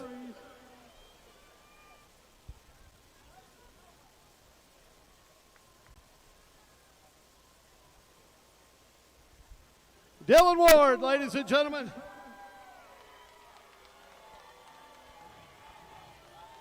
Dylan, you had the field covered there and then some, my friend. Yeah, this night really wasn't expected to go the way it did, but I mean, I was planning on starting to park the first race and starting to park the second race, but we ended up getting the pole for the second one. Sterling told me to do what I wanted to do, and I went ahead and run it. It worked out tonight. I hate that Sterling had bad luck, but I've got to appreciate him and Steve Plemons, Tim Triplett, everybody that's been behind me. I mean, Nick, AJ in the shop. I give all this to God. I mean, I wouldn't be here if it wasn't for him, and I really appreciate all the help I've had in the past, and just fortunate to be able to race tonight. Dylan, by my calculations, is this win number 17 in the sportsman division? Yeah, I'd like to have a lot more by now, but I don't get to race that much anymore, and it's good to come out here tonight and be able to do it. Ladies and gentlemen, big round of applause to Dylan Ward as he heads over to the Carolina. So Dylan Ward gets the win, ends the sportsman racing here tonight. Zach Orr getting the win in the first of the Twin 20 features. The Modifieds coming up next with their second feature of the night, another 25-lap battle. We'll have that on Flow Racing when we return with plenty of drama here at Bowman Gray. For the second 25-lap event for the Brad Gilchrist Modified. Here's how they roll off. Starting 24th from Walden Cove, the 6% Cleaner Chevrolet is the number 11 of Corey Lovett. Starting 23rd from Greensboro, the silver number 30th Jason Southern.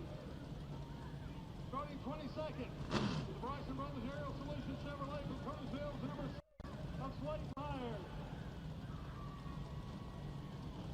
Running up 21st.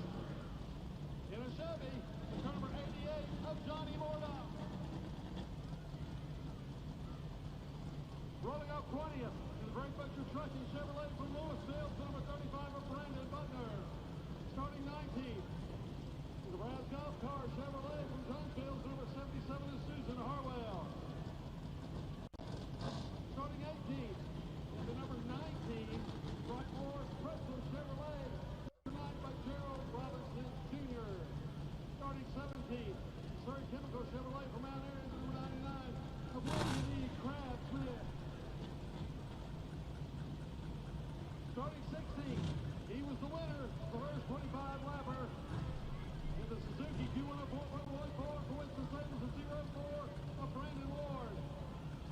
Starting 15th, the Jerry Hunt Sticker Center Chevrolet from Tobacco-Vale, number 83 of the Rocket, Tim Brown. Starting 14th, the Jerry Hunt Super Center Chevrolet from Mount Airy, number 16 of the Showstopper, Chris Hayes. Starting 13th, the QRCH Factor Refrigeration Chevrolet from King, the number 10 of Mike Speedy. Starting 12th, the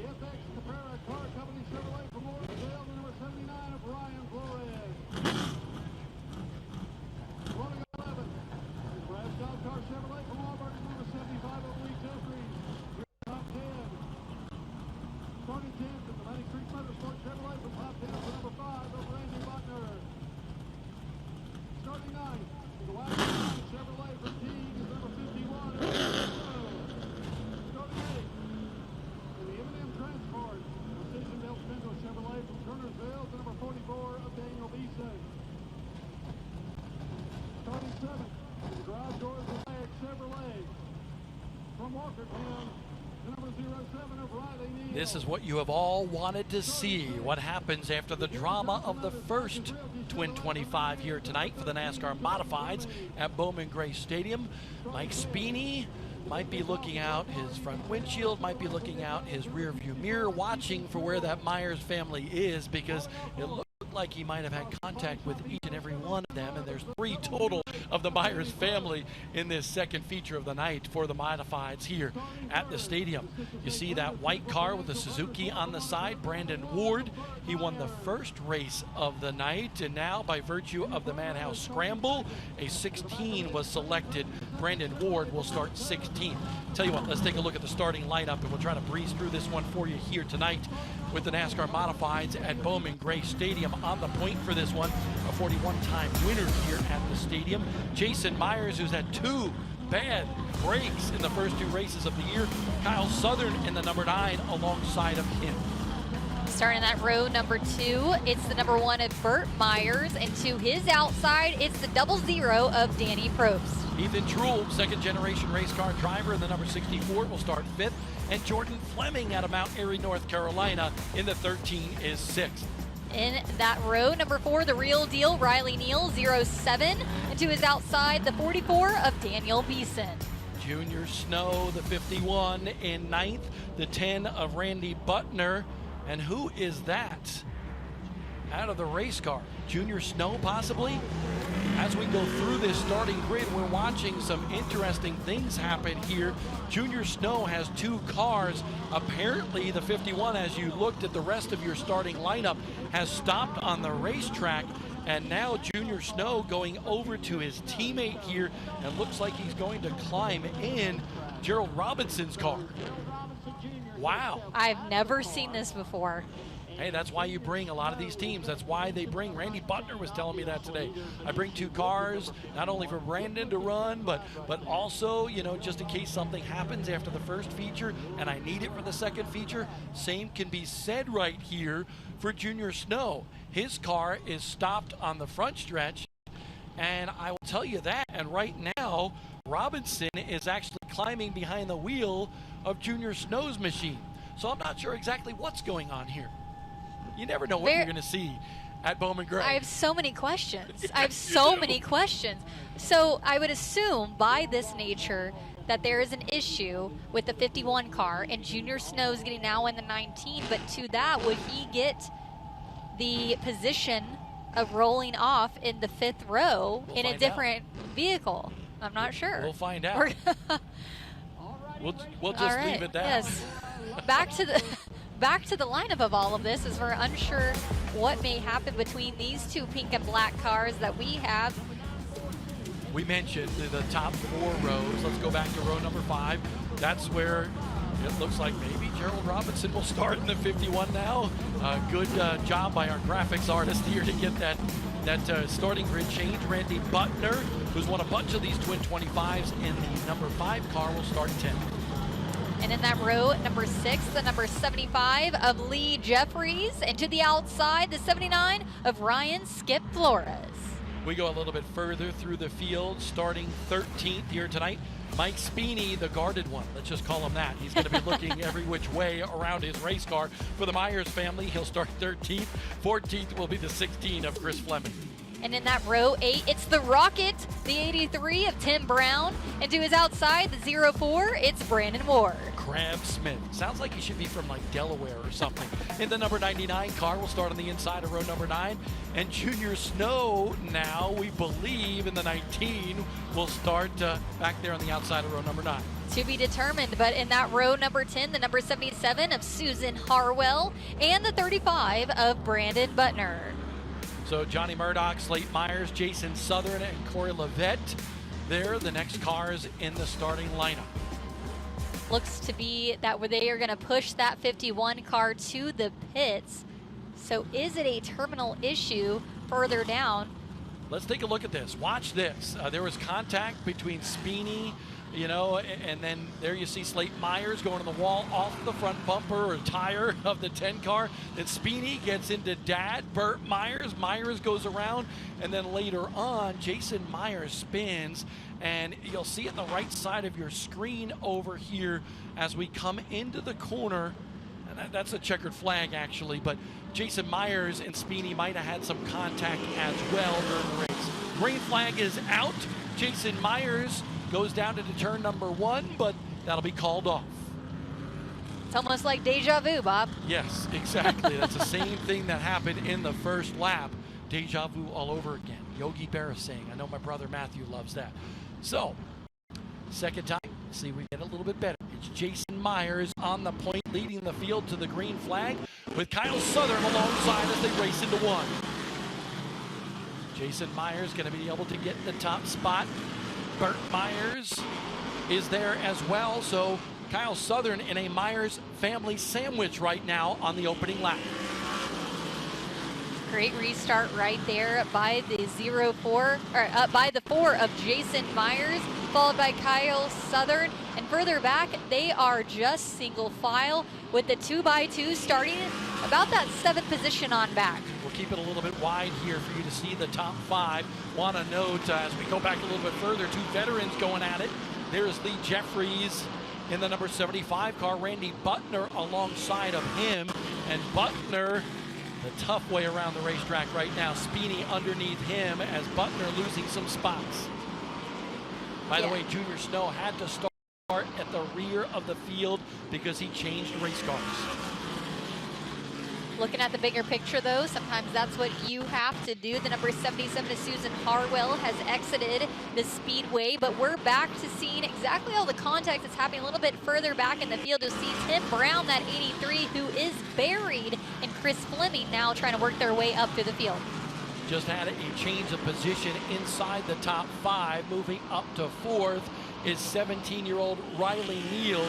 Neal now up to 4th. 5th, Ethan Truel, the Rookie of the Year candidate, having himself a good ride. You see that often in these twin 25s with the Madhouse scramble and the invert of sorts. But Ethan Truel in that 64 having himself a good run right now inside the top 5. Riley Neal, by the way, when he scores the victory, and you know it's coming, will become the youngest driver ever in NASCAR modified competition to win at the stadium. Can he do it here tonight in this race? Riley Neal sure is making a name for himself in this modified division, only in his sophomore year here. But that 07, gosh, that might be my best favorite looking car that's out here tonight. But we're looking at the leader right here of the number 4 of Jason Myers, who continues to lead over Kyle Southern by quite a bit, with Burt Myers on the back bumper of Kyle Southern and won't let him get away with that P2 just yet. So Myers has the lead by a good margin. We're going to look for second on back. Kyle Southern trying to hold down contact from Burt Myers, and Southern goes around and he makes sure he gets Burt Myers as well. So, there you have it. Wow. Listen, there was some contact. You see the chrome horn or the orange horn on the front end of the Burt Myers machine. By the way, I heard about that, the story about that car, black and blue, Detroit Lions blue. Yes, he watched a Thursday night football game last year, loved the Lions blue, so that's why the blue has been incorporated on Burt Myers' machine this year. So, can't wait to take a look at that one again because the modifieds have been plentiful with contact here tonight. Let's take a look at this replay and watch Burt Myers here.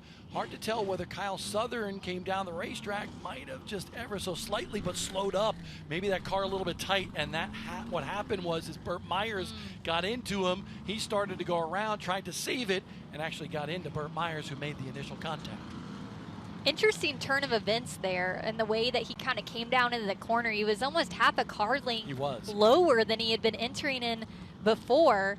And then, of course, he's going to be catching Kyle Southern, but Kyle Southern looked like he gassed it up as soon as he got sideways. And that's a great perspective there, Jacqueline, honestly. And you've been behind the wheel of race cars and trying to see exactly what was being said to Kyle Southern. Yeah, it looked like an official was exchanging words with that number 9. Yeah, so Riley Neal now up to second. We mentioned he's going after his first win in the NASCAR Modifieds. 5 wins for the 07, by the way. 5 wins overall in the NASCAR Sportsman division here at this racetrack. So it's Jason Myers, Riley Neal in second. Kyle Southern now back to third. Fourth is Ethan Truel. And Danny Probst is in the 5th spot. The Flying Taco in the 00. And Kyle Southern, you see that banged up front bumper on that race car. And by the way, let's talk about Kyle Southern a little bit, because an unbelievable story. On March 9th, he lost his home and shop in a fire. His wife actually put the car in the shop just before the fire actually began. So they had so much to do, figure out how they're going to live. They bought, a travel trailer. They're living in that on the property right now, and they're trying to put their life back together. But they're making the best of it. He's in such a good mood in this pit area. He actually took that number 9 car, took delivery of it, a former car from the Northeast. He took delivery of it and actually got that car just 9 days before the opener, and is running in the top 3 with it here at Bowman Gray on the second night of the year. Yeah, and if you're just now tuning in to something like this, you may wonder, why is it that when a family goes through a tragedy, they're thinking about their race car instead of maybe other things? And a lot of times for these families, this is where they maybe spend their vacation money. This is where they make their family memories. And on the other side, it's often a business. This is where you can make that sponsorship money and other things. So hats off to them for being able to push through exactly everything that they went through. And I also spoke to that team today, and they said Justin Link, who is a crew member on many of these drivers, they call him the suspension magician, yes, is crewing on his car tonight, and alluded that this would be a great night for them to be able to seal that win. And to your point, which was a great story, right, with Kyle Southern, we're coming back to green next lap, but just to put a period, his wife, Kyle Southern's wife, said, you know what, that car's available, go buy it. You need it. We went through a lot, but I know you love racing. Go get that race car and go racing at Bowman Gray Stadium. Absolutely love that story, and glad to see them come out of something that's really hard for that family. We're going to come around the north turn this time as we're going to look to that green flag. Here we go, back to green at the Madhouse. Jason Myers with the lead. A little damage on the right rear quarter for Jason Myers. I believe that was from the first of the twin 25s on the night for the Modifieds here at Bowman Gray. Riley Neal in second. Had a great chat with that family earlier today, running in that second spot. It's been a little while since he's actually won, and he said, listen, I've forgotten what it feels like to win, but I haven't forgotten how to win. And if Riley Neal can do it here tonight, his family's going to go crazy. His dad was telling me, Riley actually sent him a text earlier this week and said, listen, I want to thank you so much for all that you've done for me. And that family pours their heart and soul. His dad said it was the best text he's ever gotten. A little bit further back, there is Tim Brown getting by the 5 of Randy Butner. Randy Butner, by the way, one of those mainstays, Carolina Triad Choice Realty with Amanda Tucker on the side of that race car. Yeah, he had to rebuild his car all week after sustaining damage from last week and everything he went through. We also had a little bit of laugh about that number 5. He actually has some orange powder-coated valve covers underneath the hood. We've got 9 laps to go. Looking to the head of the field here, we have the number 4 of Jason Myers leading the way over Riley Neal. Listen, Riley Neal, he's a tough kid. Still in high school, a junior in high school. Oh man, he sent it in there like gangbusters and almost got into the back bumper of Jason Myers, able to stay off of him. Maybe trying to figure things out on what he needs to do as the laps wind down here in the second twin 25. Kyle Southern, that story we told you. Great to see him in that 3rd spot. 4th, Danny Probst. And now 5th is actually the 10 car of Mike Speeney. So Speeney into the top 5 as well. You mentioned that text message between Riley Neal and his father, Kevin Neal, who is a past champion here at Bowman Gray. Kevin Neal's birthday was actually yesterday, with Riley Neal saying, I hope to get him a win for his birthday. Watch this, by the way. Going down to the corner, Riley sends it in there and just ever so slightly gets into the back bumper of Jason Myers, but showing maturity beyond his years to stay off the back bumper of the veteran Jason Myers. A great way to recover as well, as he kind of washed up to the corner. He's trying everything he can to gain position over Jason Myers, another veteran here tonight on this service. We talk a lot about Burt Myers, but Jason Myers is right there behind him and has been racing this track for many, many years with the Myers brothers, dating back with their family to the 60s here. Less than 2 to go in this one. Riley Neal is there, but Kraft Smith might prevent him from getting closer. White flag is in the air.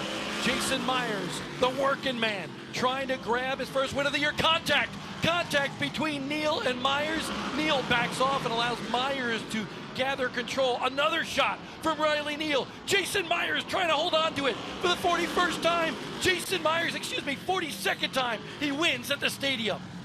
Wow, unbelievable battle between these two. Jason Myers able to hold on despite the amount of contact from the 07 of Riley Neal sideways coming out of that turn 4 into the line, the number 4, Jason Myers. Wow.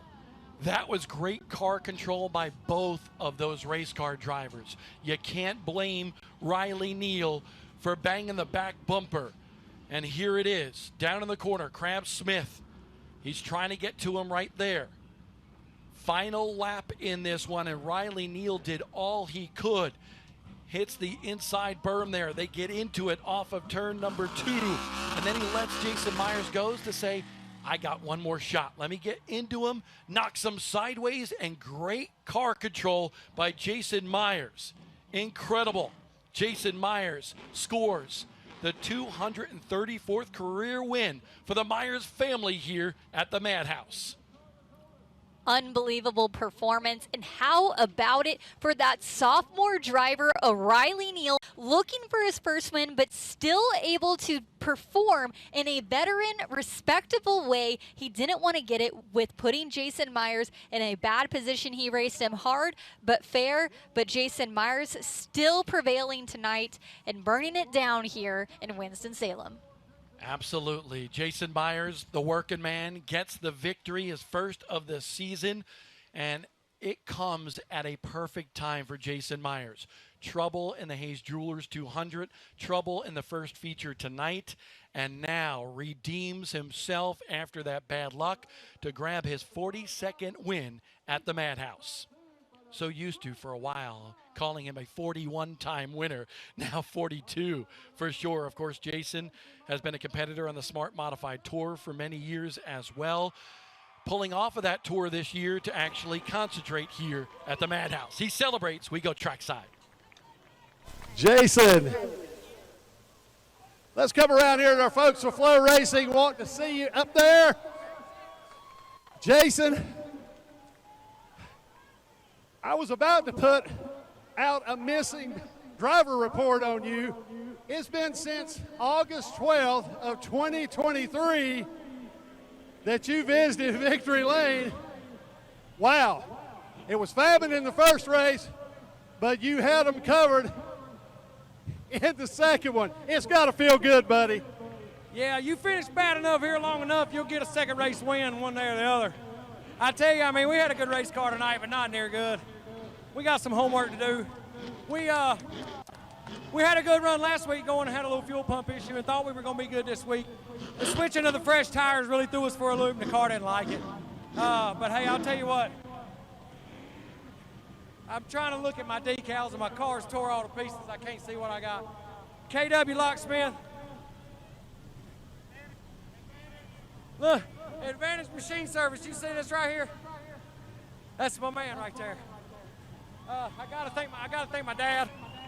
Universal Technical Institute for putting horsepower in this thing. Greg Butcher Trucking. Oh, man. Sorry, I got to catch my breath. That's the hardest second 25 lapper I've ever run. Riley tried to snooker me there at the end. Sorry, my daughter's graduating this week from Alabama. She wasn't able to make it. I got her on FaceTime right here. I love you, Emma. But yeah, we'll, I don't know. Thanks to everybody. It's about time.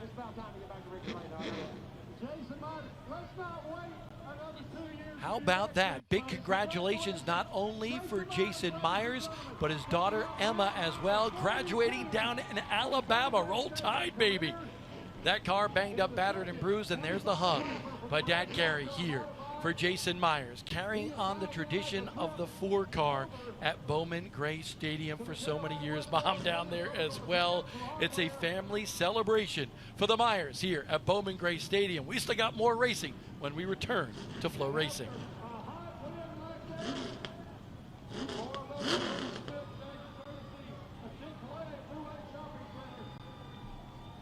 Sure to be a good refresher for Jason Myers.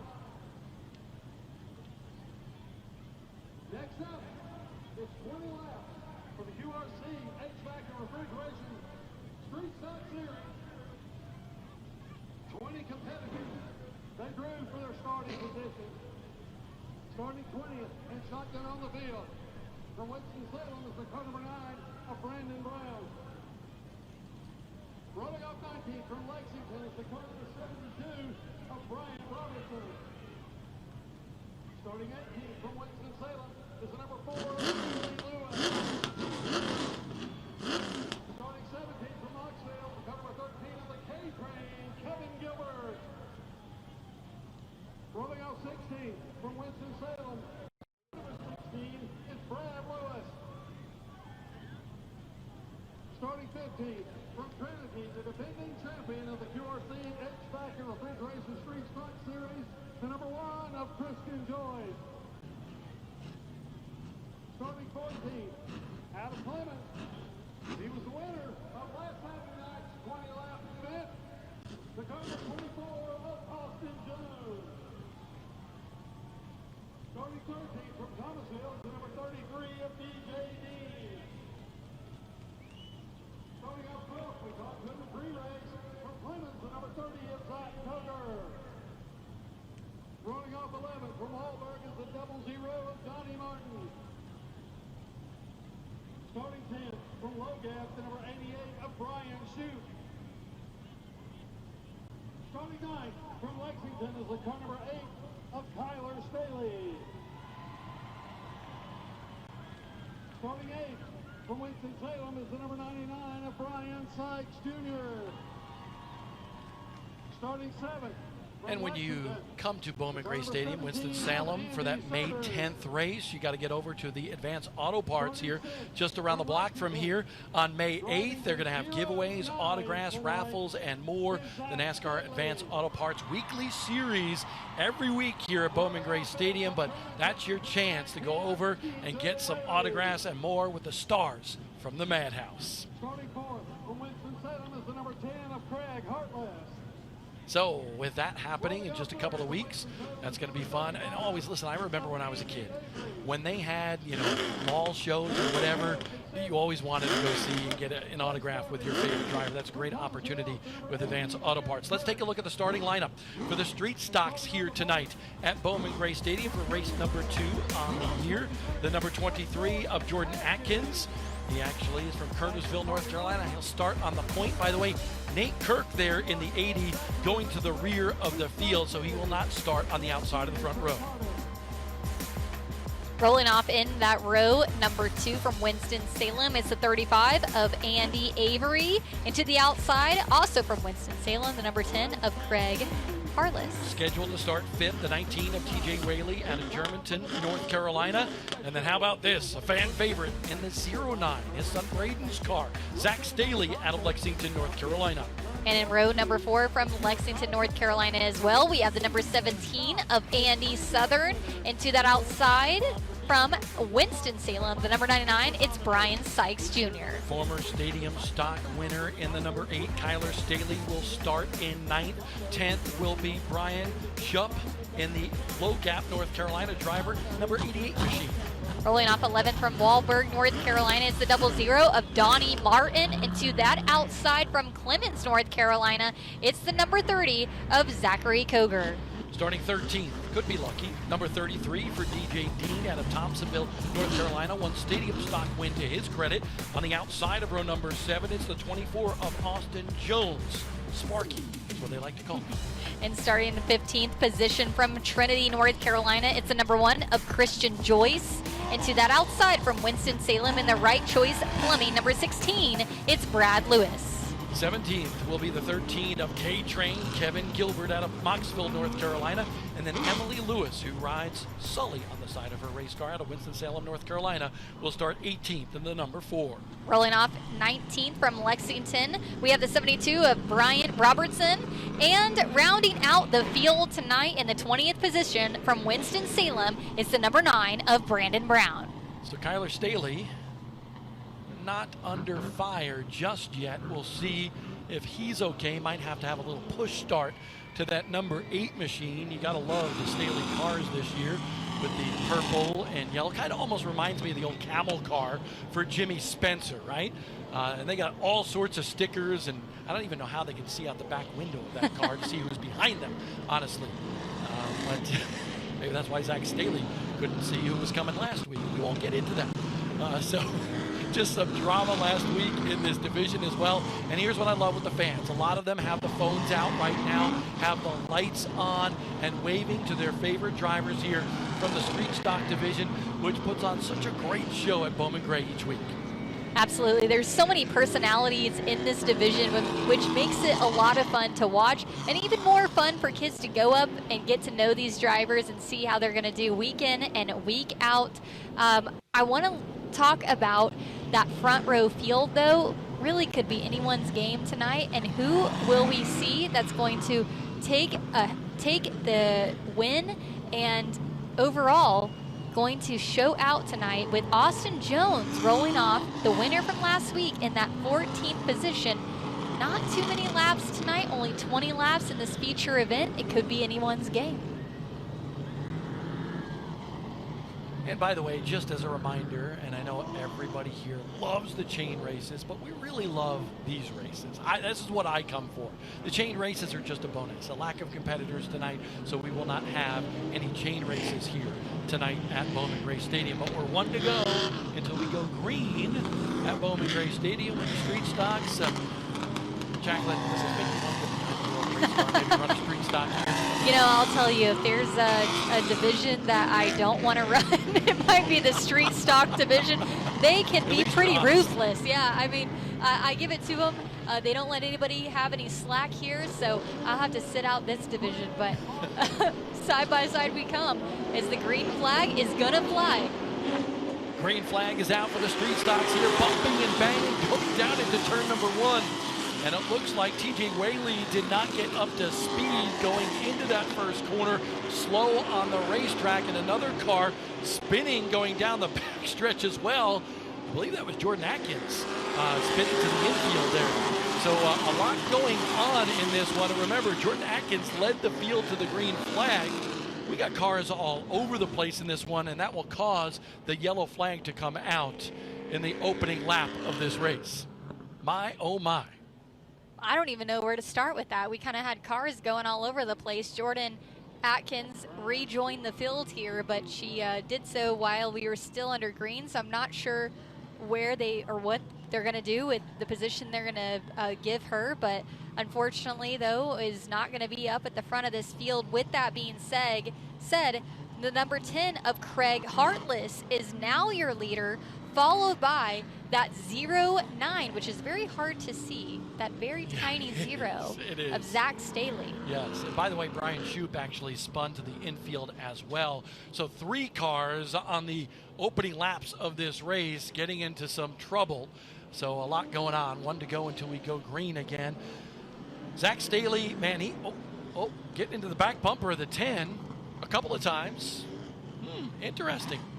we take a look at the replay of what happened to the 23 of Jordan Atkins, and just kind of loses it. Was kind of loose coming off the corner, trying to get it going, and just lost the back end. But it was interesting to see coming to the white one to go until we go green again as we take a look at it one more time before our restart. You know, it was interesting because Staley was all over the back bumper of Craig Hartless. Staley not with a good start, gets a little bump from the back of the 99 car of Sykes, getting into him and now underneath him in a battle for second. Contact very early on in this feature as we were only 3 laps in the books. Craig Hartless continuing to lead the way. Zach Staley about to get freight train now. The 99 now passing for him. The 24 looking to do so the same. So take a look at that 99 car, good looking black and yellow machine. He was all over the place in turn number 4. That car just about crashed without crashing. It was sideways, but now he's gathered it back up. Now setting his sights on the 10 of Hartless. It's Sykes and Hartless, and look at the contact down there in the corner. Wow. What a wreck. The 24 of Austin Jones, your winner from last week, also collected a little bit in that mess, who has a lot of damage. We're looking there at the camera on the wall, and the number 10 of Craig Hartless and all the damage that he has sustained getting into the wall. Zach Staley driving on the racetrack, frustrated, I'm sure, going to the pit area. Now let's take a look at what we saw down here. And there it looks like, honestly, the 10 of Hartless just kind of lost it. And then, wow, hard lick in turn number 4 for several of the competitors. Wow. Zach Staley, we talked about last week, the damage he sustained, and now is exited off. Not what he wanted to see. Let's see the replay here this time. Real time. No, still a little bit slow, it almost looks like there. Boom. Wow. Into the wall. Wow. Hard lick down there in turn number 4. Yeah, you can even see on that number 10, the windshield had almost come apart as he hit the side of that wall. More damage right there by the number 99 of Brian Sykes Jr. that he also sustained. And by the way, it looked like Austin Jones was involved in that one as well. We were trying to get a gather from that speed shot coming off the corner, and happened so quick, hard to tell, but it looked like Austin Jones in the 24. That'll be a bad break for him after such a special week last week. Looks like Brian Sykes Jr. is going to continue to lead this field, even with getting the 1 to go.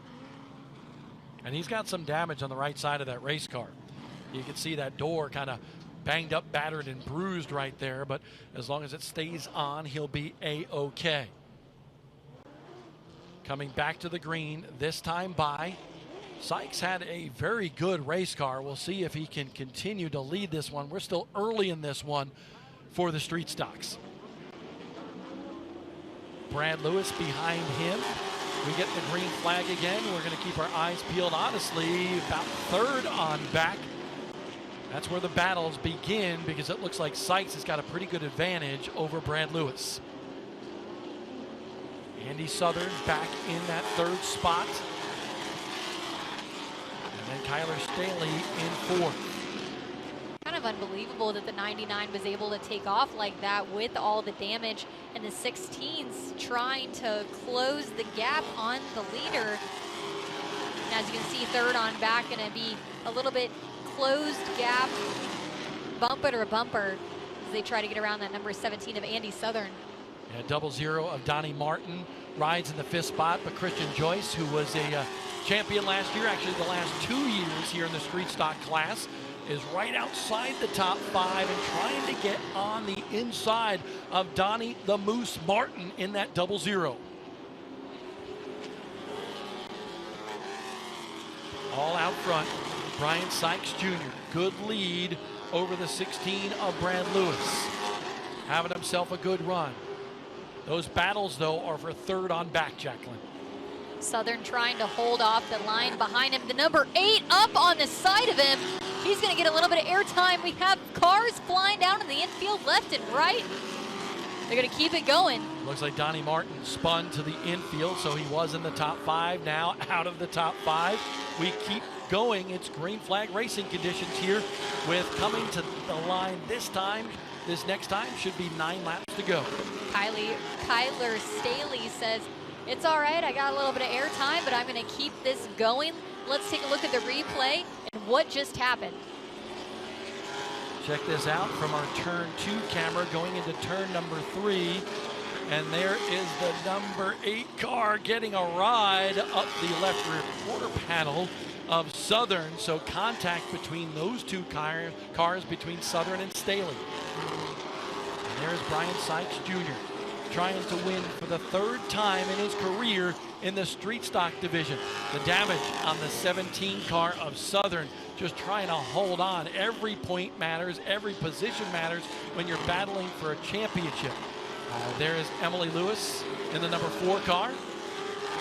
And we got plenty of racing action going on all over the place, but Lewis in the number 4 car has got a great looking machine here, former winner in this class. Let's look at what happened. Once again, there's Sykes coming off the corner. This is a replay, and there's the contact between the 8 and the 17. So Staley just got into Southern a little bit right there. And then, unfortunately for Donnie Martin, he spun to the infield. 5 to go for Brian Sykes Jr. trying to grab an early win on the 2025 season for that good-looking yellow and black machine with the damage on the right side door. Brian Sykes Jr. has continued to lead the way and worked his way through a little bit of lap traffic. Right behind him, though, Brad Lewis has 1 lap car in between the two of them, and quite frankly, almost a complete straightaway lead now, the 99 over the 16. Yeah, it's a pretty big advantage for Sykes as he comes down by the line again as laps keep on ticking away. 1 to go for Brian Sykes Jr. in this one. He can basically stay behind the slower car in front of him and be A-OK. That's how far Brad Lewis is behind him. By the way, Kyler Staley is in the 3rd spot, but tonight it's the victory for Brian Sykes Jr. in the 99, his 3rd career win in the street stock class here at this racetrack.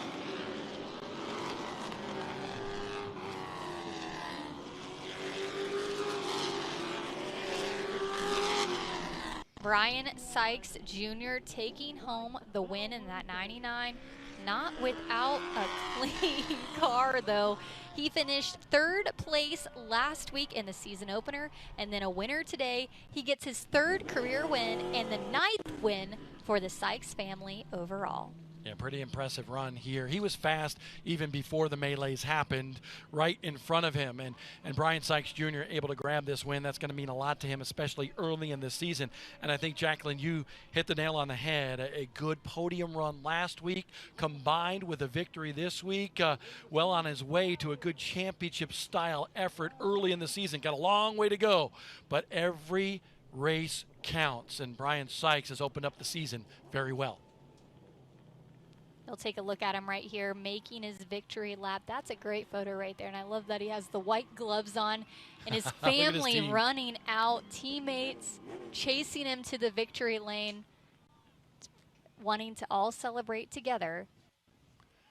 Kyler Staley coming down to victory lane to congratulate Brian. And Kyler had himself a good run as well in the 3rd spot at the end of this one. Brad Lewis winds up in the runner-up position. Let's go trackside here at the Madhouse.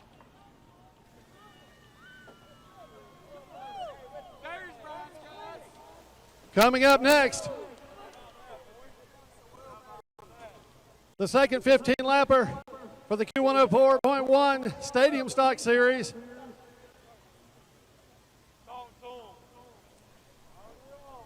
Brian getting a cold bottle of water.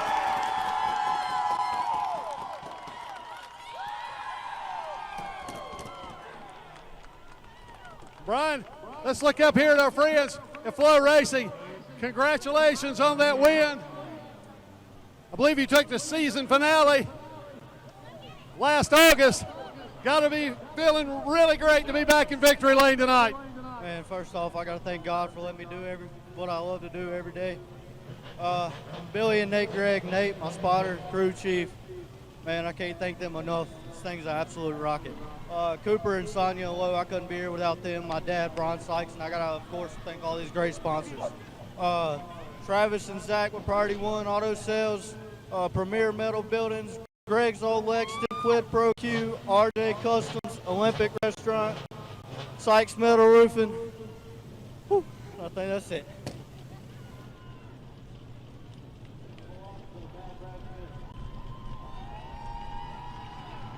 So Brian Sykes Jr. with the big win, and that'll be a heck of a celebration. One more race to go for NASCAR Advanced Auto Parts Weekly Racing action at Bowman Gray Stadium. That's coming up next on Flow Racing.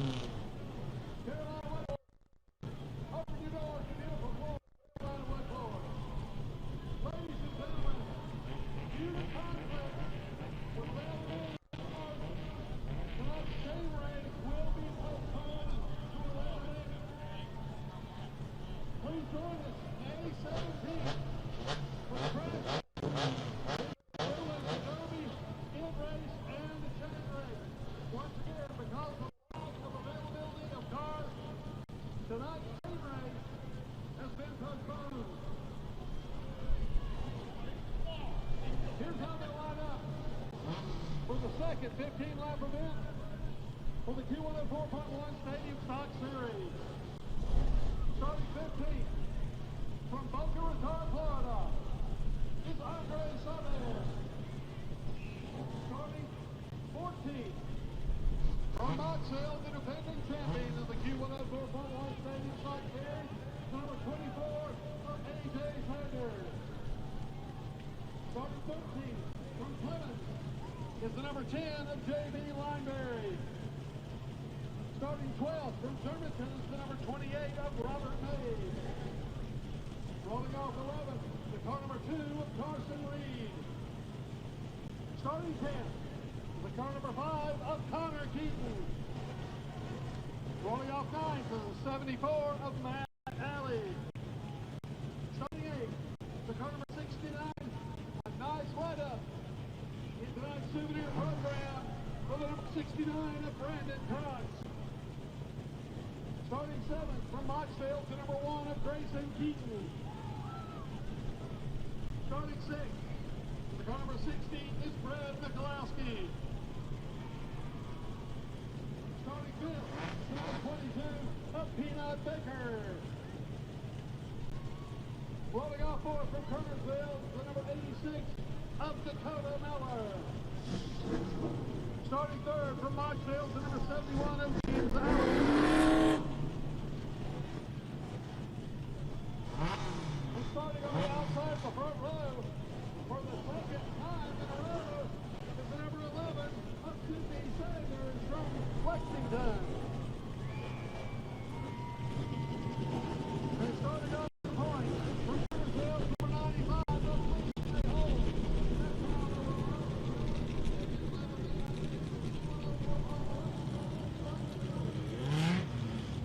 One more race. That's what we have here tonight at Bowman Gray Stadium in Winston-Salem, North Carolina. We are live on Flow Racing. I am Bob Tiller. Alongside of me is Jacqueline Drake. We've had a great time calling all the racing action, but this one is going to be a dandy as well. Second feature for the stadium stocks. There's so many. They have 2 different features. Let's take a look at the starting lineup for this one here for this 15-lap race. On the point for this one, Lightning McQueen. Yes, he's got the 95 and the bolt on the side of that race car. It's Levi Holt out of Kernersville, North Carolina. And on the outside of that front row, Sydney Sanders, the daughter-in-law for AJ Sanders, the legend here in this division, in the number 11. Rolling off in row number 2 from Moxville, North Carolina, we have the 71 of James Allison. And to that outside, it's the number 86 from Kernersville, North Carolina, Dakota Miller. Starting 5th in the number 22, it's Peanut Baker in the Little Donuts machine. I haven't had any Little Donuts tonight. I'm disappointed. On the outside, starting 6th, the 60 of Brad Mikulowski. How about row number 4 from Moxville, North Carolina, the number 1 of Grayson Keaton? And to that outside from King, North Carolina, it's the 69 of Brandon Cross. Rounding out the top 10, he's a one-time winner here in this division, the 74 of Matt Alley. And then the number 5 will start 10th, a 4-time winner here at this racetrack, the number 5 of Connor Keaton. And from Advance, North Carolina, the number 2 of Carson Reed in that 11th position. And number 12 is the 28 of Robert Mabe. Andre Chavez in the 15 out of Boca Raton, Florida, rookie competitor here at Bowman Gray Stadium this year, will round out the starting grid when one of those Sanders prepared mini stock style machines. All right, we were told 1 to go, but it looks like the yellow flag is waving once again. We'll take at least one more lap here to get kick-started here. And I want to talk a little bit about the number 24 car of A.J. Sanders, a 5-time champion of stadium stock action here at this racetrack. He is on a heck of a streak right now, 28 straight races with a top 5 finish. That ain't too shabby for the kingpin of mini stock racing around the Carolinas. I love that you referred to it as a kingpin. It just reminded me of that movie. I was thinking more of bowling, but I like And the that movie too. Yes. Here we go. As we mentioned, Lightning McQueen, Levi Holt leading the field to the green flag for the final race of the night, and he grabs that top spot as Sidney Sanders struggles on the initial restart. Oh, and Sanders going to go around in turn number 1. We got calamity down in 1 and 2. Cars all over the place in this one, including, you see, the number 5 car of Connor Keaton.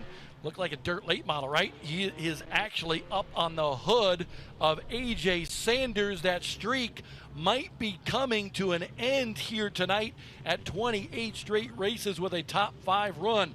Sanders, the perennial favorite for the championship here, with major damage to the front end of that race car. Wow. It looks like we got a sandwich here, and it's not the one that you like. The 24 with quite substantial damage here. We'll see if we can get a replay in just a little bit, but they're going to try to get the drivers out of their car. Connor Keaton is out. A.J. Sanders is out of the car. is out of the car. Connor Keaton is still in there talking to the officials. Sydney Sanders can't climb out of her car because she's got another car on top of her door, basically. So a lot of crazy stuff going on down here in the opening laps of this stadium stock race. So let's take a look at what happened on this initial start. It all started with Sydney Sanders in that pink car not getting the good start. And then she comes down the track a little bit and some contact right there. And then the rest is history. Poor A.J. Sanders had the underside of Connor Keaton. That's the good view that he has right now on the racetrack. Yeah, you can see she kind of comes down just a little bit, gets a shot from behind, gets her sideways.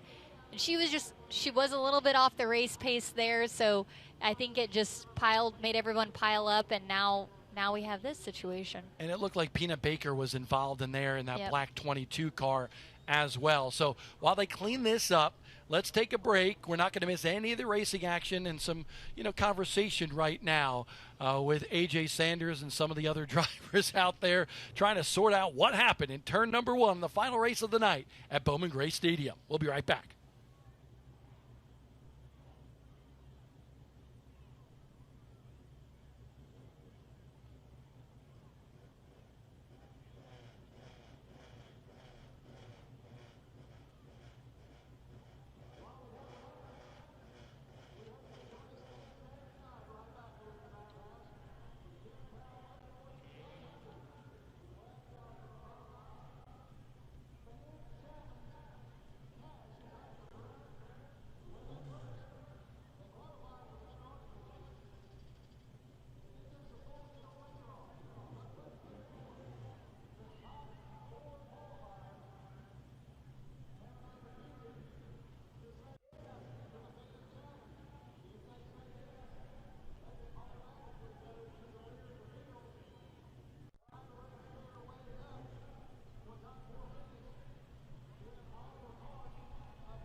Not a big surprise to have a big one at Bowman Gray Stadium, but what we just witnessed was tow truck Jenga down in the corner. 4 different cars involved, including Sidney Sanders, Connor Keaton, Brandon Krotz, as well as the 24 of A.J. Sanders. Now, Justin Mincy, who's like our big expert up here in the booth, thinks that maybe, just maybe, the 5 of Connor Keaton will be okay. I believe that he might be. A.J. Sanders was looking up underneath that car, and it appears like it's okay.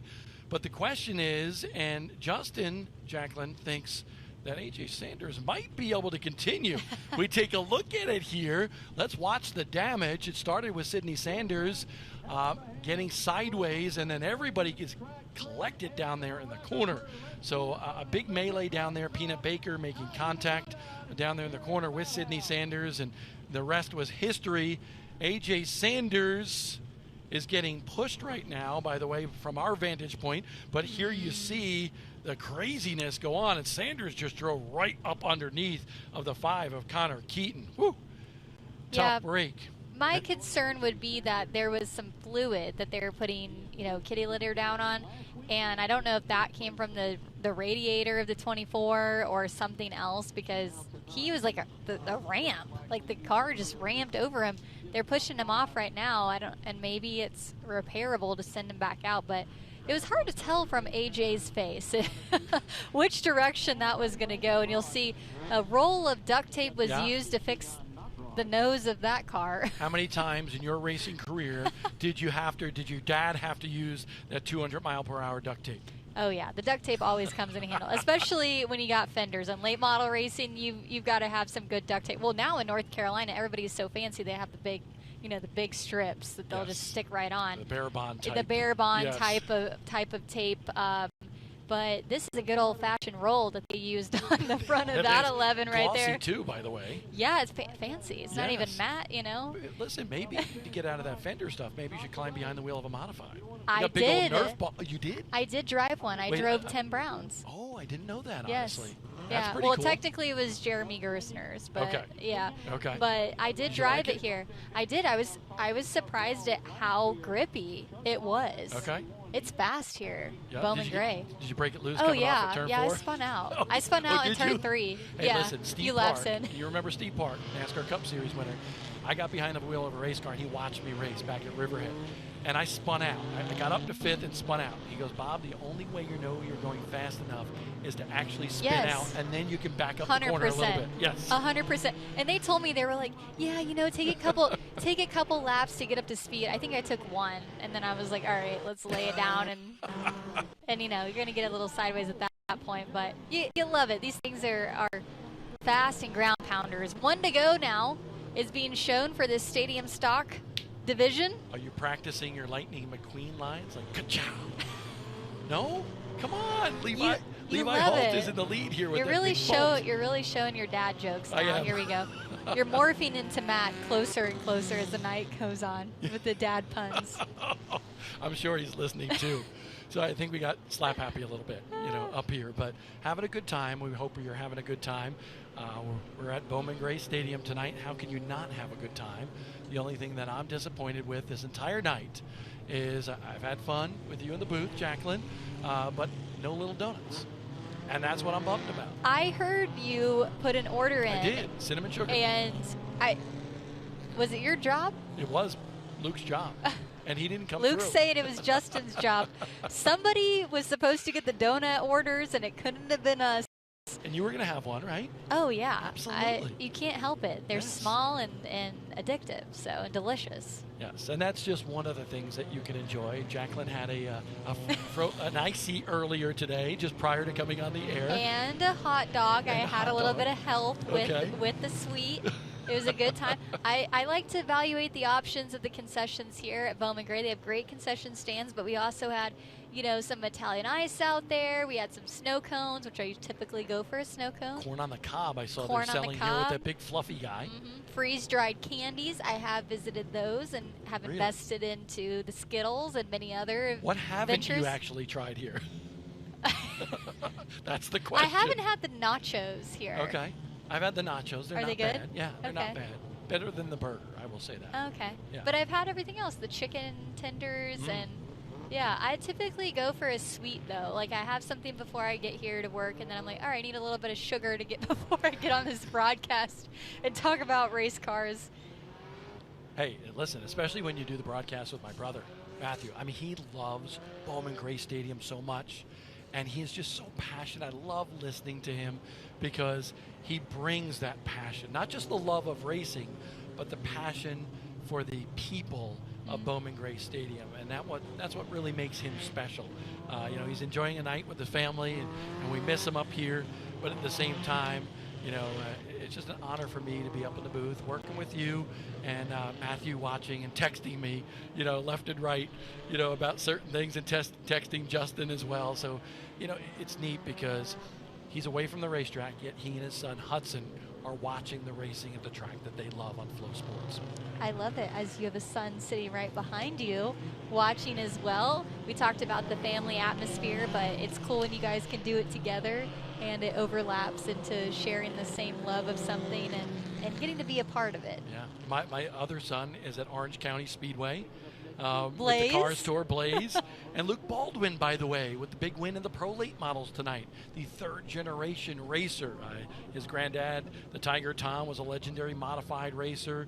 And then Tommy, a veteran wrench in so many different forms of racing. Daytona 500 winning crew chief. And Luke Baldwin, not only a really good modified racer, the Smart Champion last year, but also winning in the Pro Late Model ranks in the Cars Tour, which is really very competitive, through the last couple of years, but especially this season. Oh yeah, I love it for Luke Baldwin, a young up-and-comer, and going to have many more wins in his future. And to round out the results on the Cars Tour tonight, Orange County in that late model stock division, Jared Fryer took home the win, the only driver to have both a super and a late model stock championship in that series, closing it up at Orange County. He's always been really good there, so it's great to see him. Tony White, who was his spotter, often spots here at Bowman Gray tonight, but decided to take the weekend off and head over to Orange County and spot for Jared, and guess what? He made the right decision because they took home the win. Jacqueline Drake bringing it tonight here with the information. The 5 of Connor Keaton, by the way, is back in this field. We'll see if he can climb back through the field, but Levi Holt coming back to the green here, Bowman Gray, which is 1 lap complete. That Kachow down in turn 1 and 2 going to be of good advantage with the 71 piling a little bit further back with second, third, fourth place with a blanket. The number 1 going to look to that inside. A contrast in body styles there as Grayson Keaton goes to second, and then Michalowski to third, but that 71 car of James Allison, old school mini stock style race car, right? We go a little bit back further in the field, and there is the 5 car of Connor Keaton trying to work his way through the field and back up front. Levi Holt still holding it down. Still a long way to go in this one. And honestly, Grayson Keaton's got a very fast race car. They call him the Slim Reaper, and he's on the attack here tonight. Yeah, you can see he's truly dialed in and not going to waste any time, although it looked like he locked the brakes up just a little bit as he was sliding. Is he going to make the contact now? And he does to the back of that 95 and get around. It got him a little bit loose, but it wasn't enough. But watch out, because here comes third place close by. Michalowski is there, almost side by side. Now they are for the lead. Here comes Keaton to the inside. He slides it sideways. And Lightning McQueen goes from first to third. Levi Holt back to third. But Michalowski's not going to let that lead go away too quick. He's going to look to the inside of Keaton and take the lead that time. 60 leading over the 1. Keaton's not done, though. Not done at all. Right there in the back bumper, but Keaton's car kind of four-wheel slide in the center of the corner. Yeah, he's got a little bit of handling problems. You can see it kind of right there is when it's sliding. The 60, though, going to take advantage. They're already to the back of the field. Lap traffic is going to affect them. Shot from behind the number 1. Woo, thought it was going to take Michalowski out. Yes, Keaton got into Michalowski, and now Sidney Sanders, the slower car, collects the leader. Michalowski into the pink car and out of the lead here in the Stadium Stock feature number 2. Bob, I got to pick my jaw up off the floor. I was not expecting that. Wow. You look like you're in a state of disbelief right now. Oh, we've got feelings. Unbelievable. And you know what? When you're the leader and you have that happen with a lap car, heartbreak. And it was 2 cars that Michalowski actually had to get around in 1 lap. The second one right here being Sidney Sanders. And I could see what Michalowski was thinking there. It looked like Sidney was going to push high, but it really was, it's honestly, the job of Sidney to pick the low line as a slower car or go high, and that's what the difficult part was. We're 1 to go until we go green once again, but just a bad break for Michalowski. Gets taken out of the lead here with still plenty of laps left in this one. That damage to the front end of the 5 car of Connor Keaton is what you were seeing. The other Keaton, Grayson Keaton, having a good run, even though he's got damage as well. Michalowski has exited the track as well. Must have sustained a lot of damage there. By the way, pretty impressive run. Connor Keaton back to third coming to this restart. So the Keatons, first and third, coming back to the green.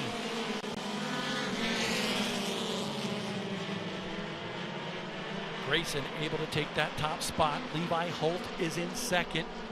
And then there's Connor Keaton in that third spot. I love, with 5 laps to go, well, there's Michalowski coming back out to the racetrack. Man, that was a close call right there. But I love these stadium stocks with the dirt late model style bodies. Yes, I love the way that number 5 car looks, and Connor Keaton going to make his way into that second position. It looks like the caution flag has flown. And I think it was for Michalowski, honestly. I think what I saw out of the corner of my eye was Michalowski was coming on the racetrack, jammed on the brakes, right? Might have stalled that car out. And he was sitting right there on the exit coming onto the racetrack, and that's why the caution was thrown. That was from the other incident. Yeah, front damage. I know, I was just about to say that fender, you can see the damage right there. He's going to scrub the tires to see. It's like, yeah, man, you got a problem up in the right front.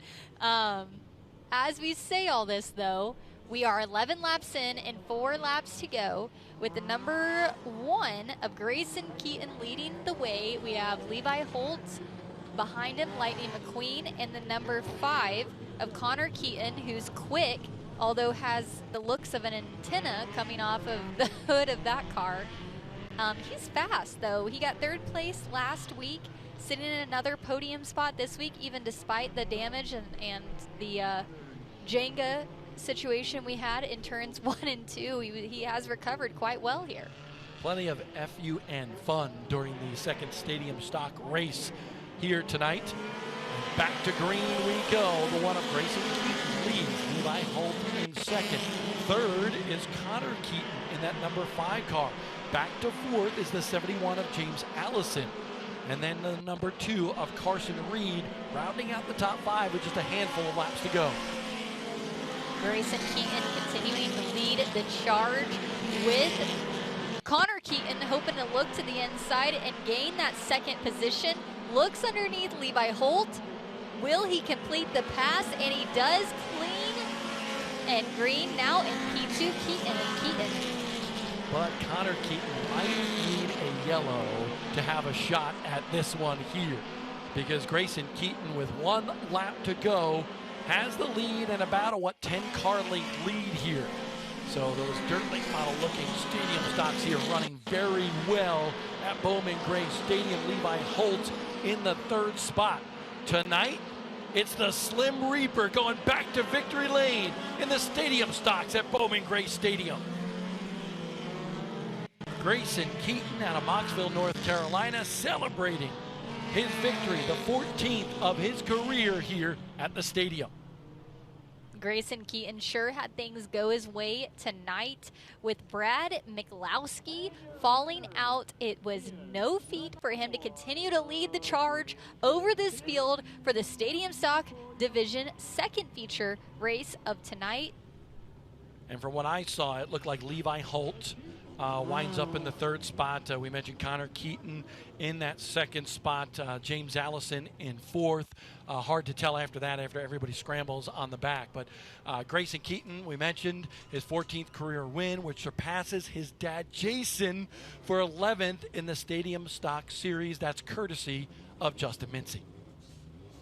We got a Flow Racing replay right here for the checkered flag. There it flies. Keaton and Levi Holt, and the rest of the field to follow. And the final checkered flag of the evening falls, and you'll see right there, Sanders continuing to have some issues. Sydney Sanders down into the green after the checkered. But Grayson Keaton's going to make his way to victory lane as his family and team will join to celebrate him. The number 1, bottoms up, it's Grayson Keaton. So Grayson Keaton going to climb out victorious here again for the 14th time in his career. Let's go trackside to hear some from our winner. Keaton team crew members.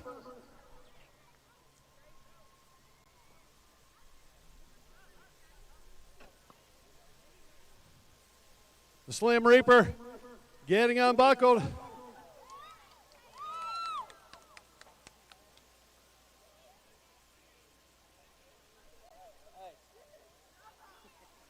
Let him hear it, folks.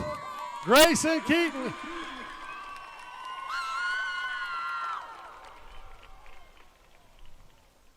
Grayson, folks with Flow Racing want to see you up there. I believe this is win number 14 in your career, I think, if I'm right. Yeah, we had a good car, and thing really come to life. We did a lot of work last night.